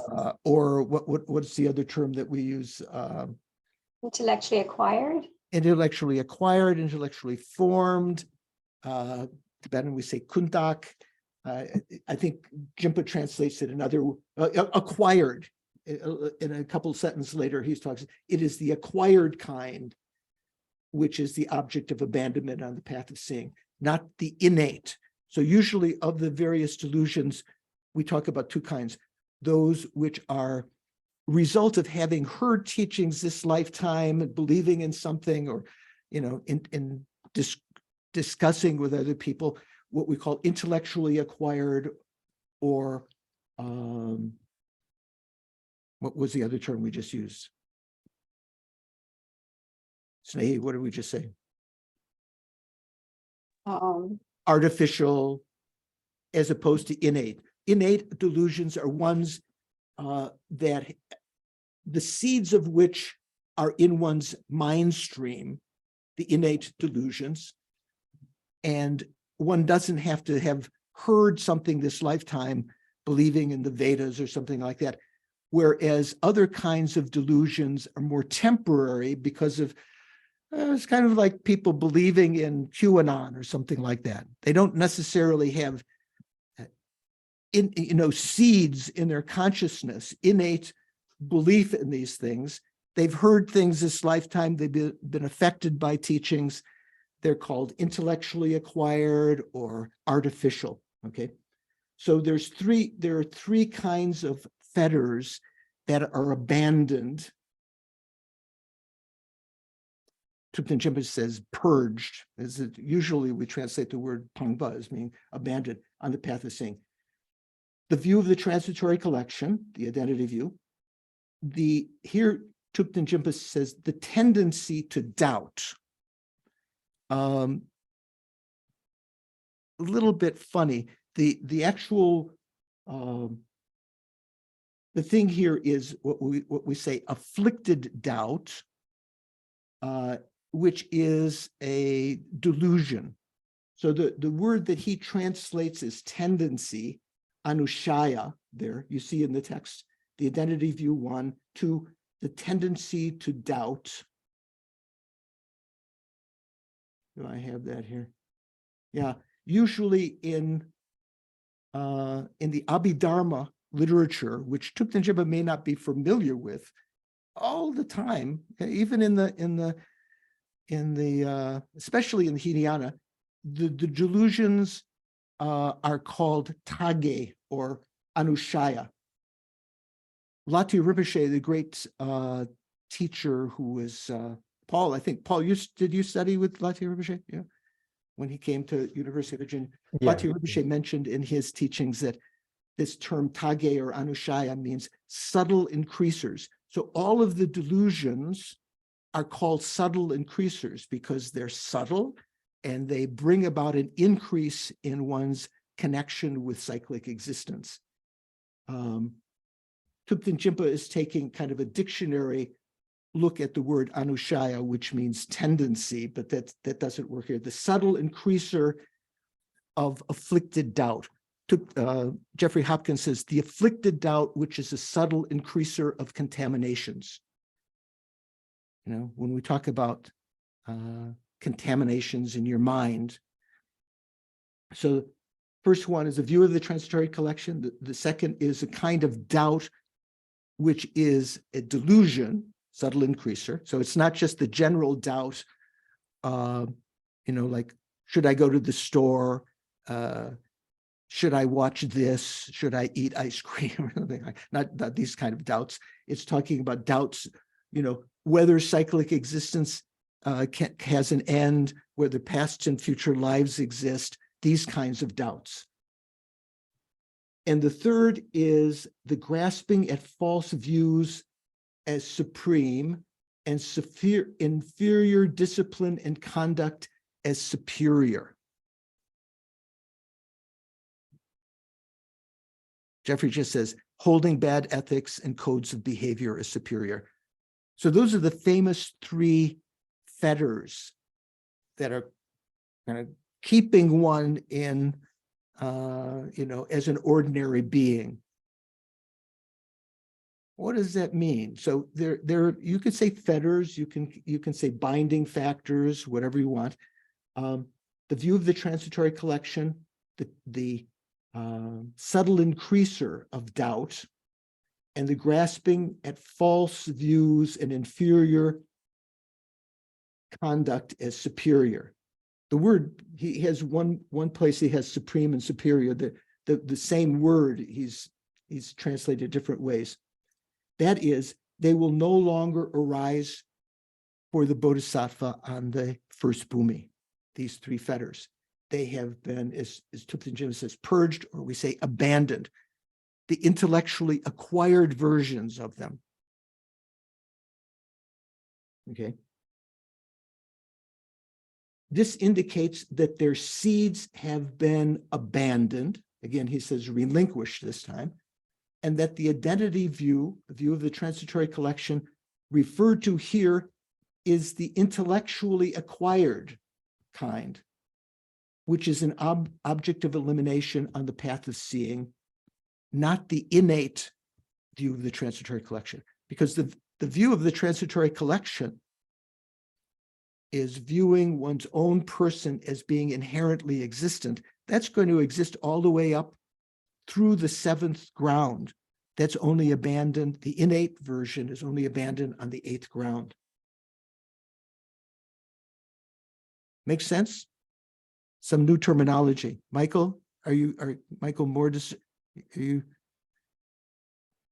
are we following, or is this sort of like all new to you? I've heard some of it before, but this is great detail. It's okay, you've heard amazing. Some. Okay, I thought you said you'd purge some of it. You said you've heard some of it. Yes, heard. I mishearing what you said. Mikhail is, so there's a Michael and a Mikhail. Mikhail, does this make sense to you? Yeah, it's okay, sir. Thank you. Okay. Yeah, great. Okay. Anyone confused? Sarvash? Oh, Snehi and Sarvash. Venerable, I called Sarvash first, so let me ask him sorry, first. go ahead. No, that's okay. Suvansh. Yes, Venerable George, it is Suvansh. When I see all these fine distinctions, what I say to myself is, they are being pointed out, but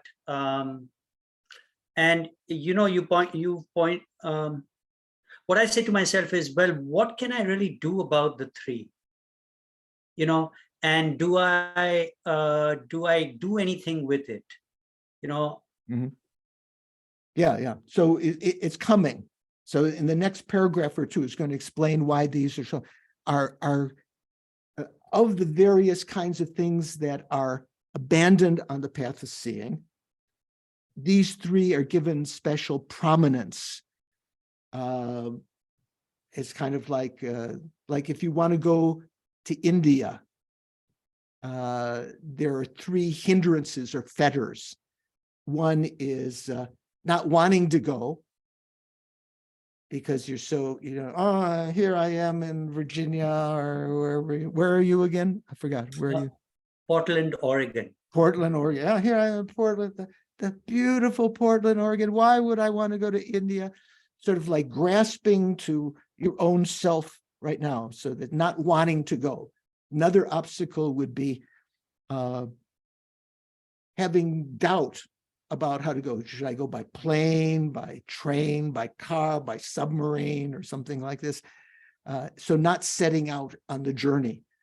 Another would be having been told by some disreputable people that the best way to go is by burrowing under the ground, by taking his course on how to psychically burrow through the ground, so following wrong paths. So that's my example. You'll see the example that Lama Tsongkhapa gives in a second. Okay. So Snehi, what's your thought? I just wanted to check that I understood correctly that the Tathagata, entering the Tathagata lineage means on the first bhumi. It seems that way, yeah. It seems like entering the Tathagata lineage is different than entering the Mahayana lineage. It's sort of more specific. In general, in some circumstances, it might be said that not speaking in with such precision, you might equate the Mahayana lineage and the Tathagata lineage. But here, the Tathagata lineage, it means that this person has entered into the first bhumi.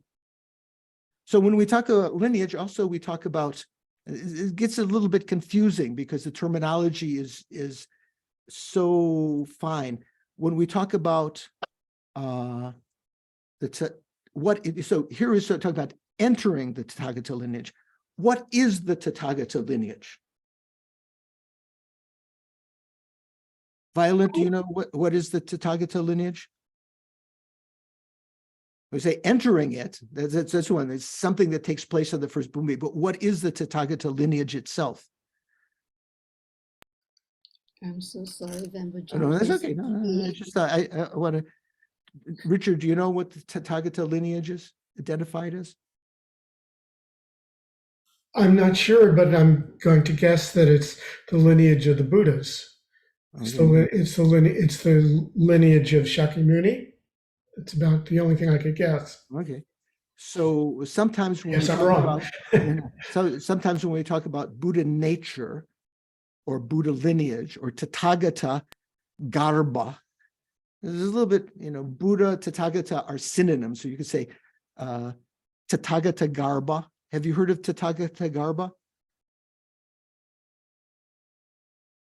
Jennifer, have you heard the term Tathagata Garba?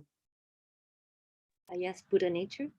Yeah, you could say Tathagata, the womb of the Tathagata, or you could translate it as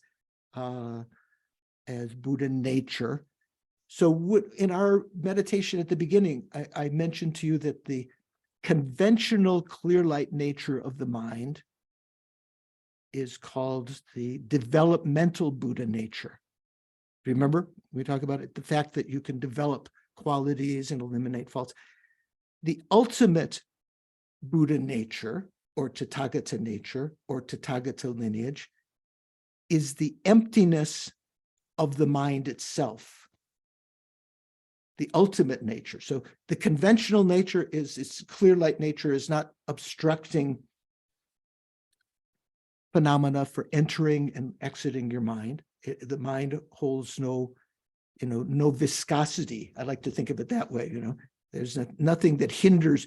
If the fly goes into the honey, it's kind of hard to pull the fly out because the viscosity of the honey is sticking to it, right? There's no stickiness to the conventional nature of the mind.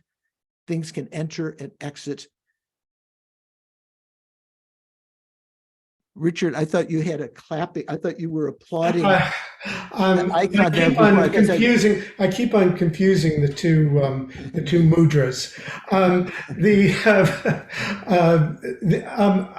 I'm just unclear as to why call it lineage, which suggests a lineage of beings to me. I think I understand the what you were saying before, but what confused me, I think, was the word lineage. Why call it that? Right. So several of these words seem to be the Buddha used different terms at different times. So we all have Buddha nature, right? We all have Tathagata lineage, because we are, that is where we will all end up eventually, according to the Mahayana.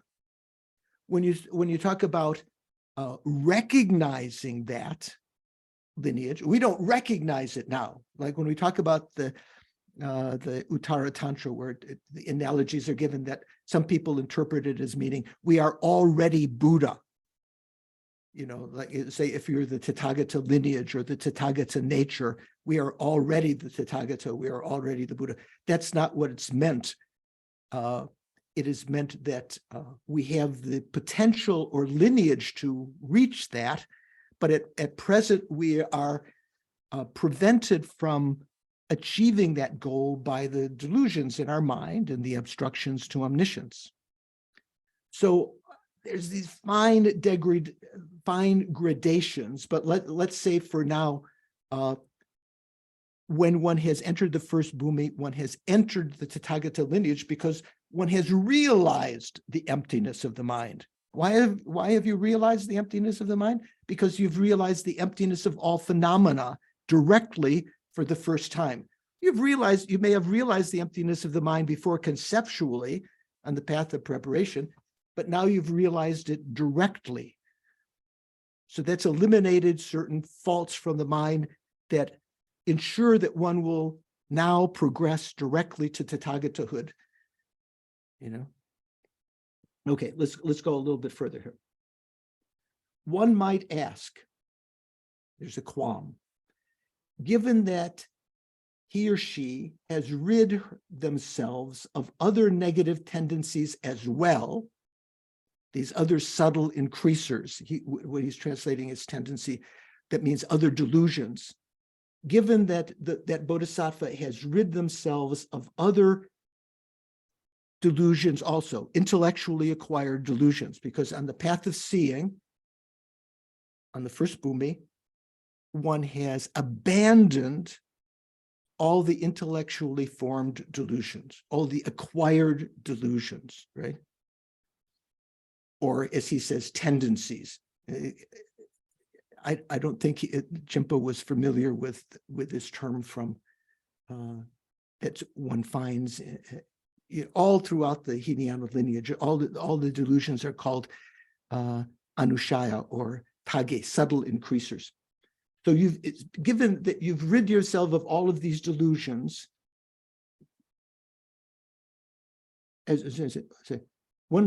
given that he has rid himself of other negative tendencies as well, tendencies that are objects of elimination by the path of seeing, the delusions that are to be abandoned by the path of seeing. There's a very common phrase in Buddhism when we say objects to be abandoned by.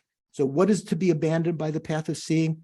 The intellectually formed delusions, the acquired delusions. So because there are other things besides these three, why are only these three mentioned? Okay, famous question. Okay, so reply. There appear to be two opinions on the interpretation of the intent of this statement from the sutra. That means the sutras talk about these three fetters. So why did they only talk about three, even though there are 10 things that are to be abandoned? Of these two interpretations, why are only three mentioned? The better one is the one presented in the Abhidharma Kosha, where it says, not wanting to go. Remember, I was talking to Richard a minute ago about not wanting to go from Oregon to India or something, not wanting to go, choosing a wrong path, and harboring doubts about the path. These three obstruct the journey to liberation. Therefore, these three are stated as predominant because they're the main ones, okay? So very, very interesting. Well, I don't know, maybe you wouldn't agree, interesting. For someone who wishes to travel to another place, for example, there are three main obstacles. Not wanting to go. Okay, let's say you're planning, but you're planning to go to India on a pilgrimage, but you don't really want to leave Oregon. Or who was it? It was Suvash that was in Oregon, right? Suvash is not wanting to go. Choosing the wrong road and harboring doubts about one's road. The journey to liberation similarly has three principal obstacles. Due to the first obstacle, the view of the transitory collection that Jimpa translates identity view, that means grasping at oneself as inherently existent. One comes to fear liberation and does not want to travel there. Right? Oh, if I reach nirvana, reach liberation, moksha, I'll no longer exist, some kind of fear like this. Due to the third, actually the text says second, to Jimpa translates third, grasping at false views and false morality as superior. One relies on contrary paths and chooses the wrong path. So what is when we talk about remember when we talked about the delusions, we say there's 6 root delusions, right? 5 non-views and 5 views. And we say afflicted views. The afflicted views, the 6th one, has 5 categories, one of which is the view of the transitory collection, and another prominent one is the view that thinks that false, it's a bad morality and modes of conduct, inferior modes of conduct will lead to liberation, like the yogis who think that by sitting between the 10 fires, remember we talked about this before, that means fire in front of you, behind you, to the left and right. Yogis actually sit on the ground. Their assistants build these fires. Then in that quadrant, that quadrant, that quadrant, that quadrant. So the 8, and then the sun above, and then sitting on embers. So they call it the 10 fires. That by doing so, experiencing this suffering, one will burn up all one's karma, and one will achieve liberation. Have you ever heard of that? Diana, have you ever heard something like that? Waiting again? Sounds familiar. So there are other kinds of things now, that people think that different kinds of practices. When you see on the Ganges River, the sadhus standing on one leg for days, so the other leg atrophies, or stay for months, for years, doing all of these things, thinking that burns up one's karma and one will achieve moksha or liberation.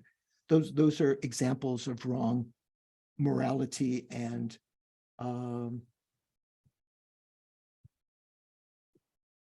what he translated it a little bit differently before.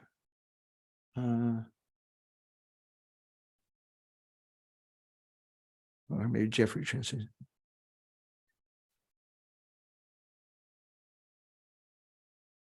Holding bad ethics and codes of behavior is superior. Like some yogis, Hindu yogis, Vedic yogis, who had limited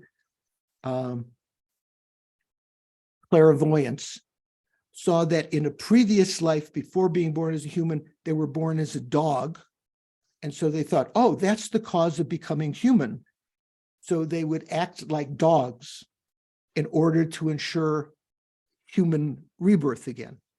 So that's another example of this, what is it called? Bad ethics and modes of behavior as superior. So the third one, which Jimpa says second, he's using his numbers from the previous verse where the order was different, but the text itself says third, due to the third, afflicted doubt. One harbors doubt about one's path. Therefore, these 3 were listed as, the main fetters. Okay, makes sense? I've gone over. So I'll just read this. This is where we'll start next time. The next stanza says, the bodhisattva on the first ground, having entered a confirmed lineage, definite lineage, they're the definite lineage of the Tathagata, they will go to Tathagatahood, if you want, Buddhahood, as described above, obtains the qualities that result from this, and become free from the faults that are to be eliminated by this ground, that are to be abandoned by this ground. As such, a unique joy arises within them. Now, one of the reasons for calling this supreme joy or the joyous ground, the first ground is called the joyous one or supreme joy. I'm going to become Tathagata. Eliminated these faults. The incredible joy arises. As such, a unique joy arises within them, and because they experience abundance of perfect joy. Such a bodhisattva upholds the state that constitutes supreme joy. Or Jeffrey says, on account of his many joys, the conqueror's child maintains an excellent joy, and because of this superior joy, this ground is called the very joyful. And then the final statement is, on this ground, the bodhisattva has the power to shake 100 different worlds, or Jeffrey says, vibrate 100 different world systems. This is always a bit problematic. I've asked my other Dharma friends, has anyone ever heard what that means?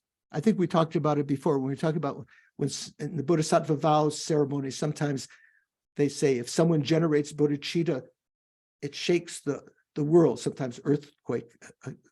Does anyone have heard what it means to shake 100 worlds?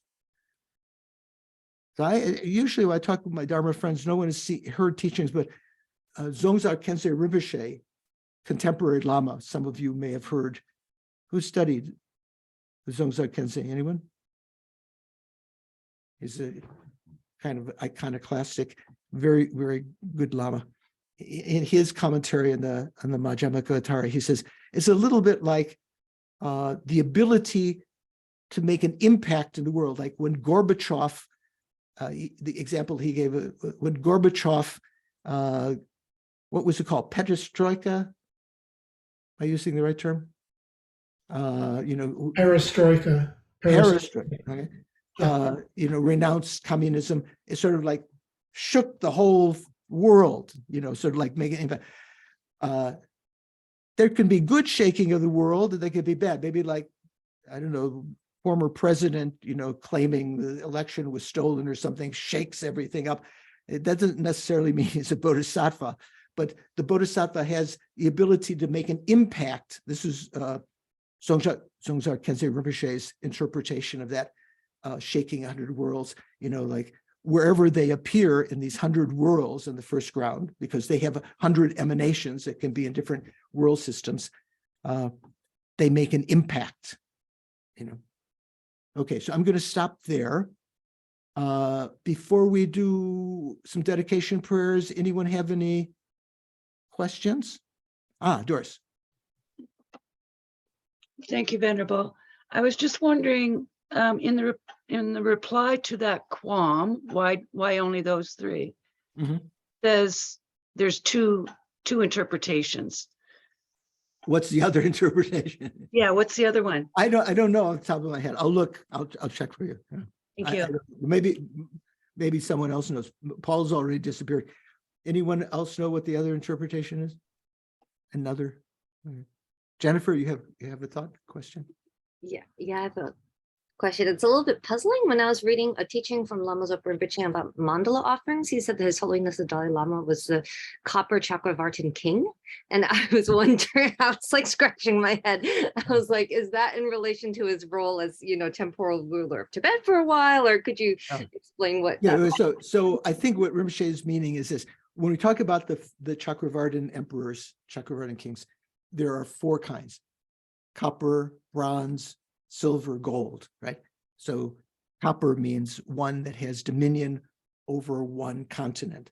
So I guess, Lama Zopa Rinpoche's interpretation is that Tibet is like one of those 4 continents, or like the Indian continent, that the Dalai Lama has dominion over that, although that would be hard to have Indians believe that he has dominion over the India, So when we talk about the different ways of talking about the 4 continents, remember Mount Meru, some people think was like the Himalayas, and that the northern continent was north of that. Southern continent would be like India, and so forth. The other great masses. Other lamas say that I've mentioned before that it might refer to the various planets. Like sometimes the southern continent means the whole Earth, Jambudvipa, where the predominant color is blue, like we have blue sky, and that in one of the other continents the sky is red, so that might be Mars. and Venus might be the sky, the continent where the sky is white, and so forth. Maybe Saturn yellow or something like that. So the different interpretations of what they mean, but a Chakravartin, a copper Chakravartin would be one that had dominion over one continent or one world.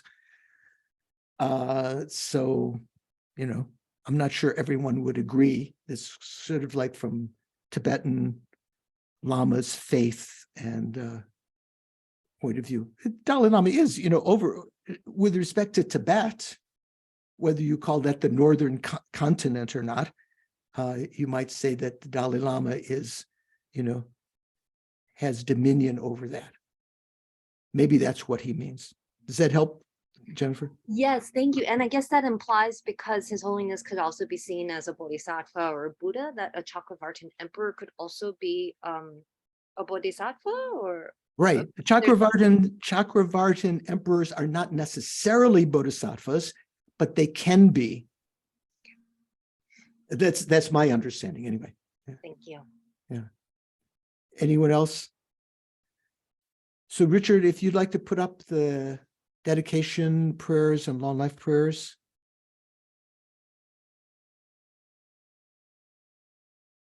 Oh, nice. Okay. So again, the idea of this is that 3 important times: the beginning, the middle, the end. The beginning is when you try to make a motivation. Any activity that you do will become more virtuous if you engage in it with a virtuous motivation. So at the beginning, we tried to make motivation. In the middle, to pursue that activity without distraction and keeping your good motivation, like listening to the teaching with the intention of becoming Buddha for the sake of all sentient beings. So that already has done. Now the end, we want to dedicate the merits so that they are protected from, so that they won't, generally what our conventional dedication is such that so that those merits won't ripen in things that may become a hindrance to us in the future. Say, for instance, we practice morality this lifetime. As a result of that, we're born very attractive, physically attractive in future lives. If you had not dedicated that practice of morality, it can become the cause of being like a movie star and becoming vain and so forth. But if you dedicate it, you can become someone who's very attractive and can draw people to the Dharma and so forth. So when we talk about conventional dedication like that, when we talk about ultimate dedication, dedicating our merits in the circle of the 3 spheres, that means emptiness of the merits, emptiness of the object, the goal dedicated to the emptiness of the act of dedication, that can protect the merits from being destroyed by anger. And that will be coming up in our texts later on when we talk about morality and so forth in the second Bhumi. But here we're dedicating our merits in the sense that may they not be used up in some samsaric reason in the future that doesn't really help us, but may our end goal, we're dedicating them to the final goal of enlightenment so that we can benefit all sentient beings. So in that sense, the merits that we create and the collection of wisdom we create won't be used up in extraneous, non-useful kinds of ways. Due to these virtues, we shouldn't say merits because we've also collected wisdom here. So that it says gewa dis, that means virtue. So the wisdom that we created, collection of wisdom, and the collection of merit that we created are both virtuous. Due to these virtues, may I quickly attain the state of a Guru Buddha and lead all migrators without exception, even our enemies, into that enlightened state. So thinking, sincerely, these virtues, may they bring about my achievement of enlightenment so that I can lead all living beings into that very same state. May the supreme jewel, precious bodhicitta that has not arisen, arise and grow, and may that which has arisen, what little we may already have, may that not diminish, but increase more and more.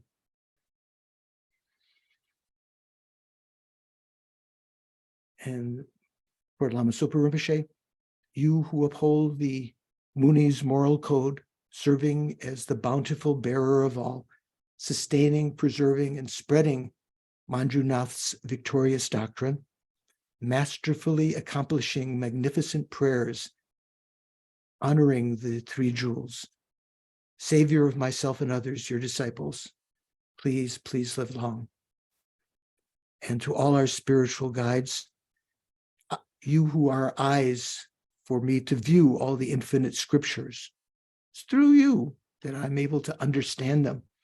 Supreme gateway for the fortunate beings traveling to liberation, engaging with skillful means, moved by love, illuminating spiritual friends, please live a long and stable life. So, thank you very much. I look forward to seeing you again next week. Read ahead, have some good questions, and be good. Take care. And Green Tower Puja this Tuesday for Venerable George's long life, 7:30 Oh, p.m. Eastern time. Thank you. I think I have something on my calendar that I may not be able to attend, but I appreciate. There's Lama Zopa Rinpoche used to tell us many stories when we were at Laudo in the mountains. There was one sort of iconoclastic, how I say, what's the word? Not iconoclastic, sort of like Lama who acted in strange ways. Is that iconoclastic? Maybe iconoclastic. No, that's not iconoclastic. What's the word I'm looking for, Diana? You're saying someone who sort of acts in a bizarre way, but is actually good. Eccentric? Eccentric. There we go. Thank you. Eccentric. Yeah, Lama. When the disciples in the valley around Laudo were sort of taking it easy, he would get sick and he would look tired and everything. And they would ask him what to do. And he said, practice Dharma. And so if they practiced Dharma, he would have this spurt of health that would show up and he would look better and more energetic. And so, yeah, I don't know why I said that. Anyway, see you next week. Take care. Bye-bye. Thank you, Venerable George. Thank you. Thank you. Thank you, Richard. Thank you, Venerable. Thank you. Richard. Thank you. Thank you, everybody. Thank you, everybody.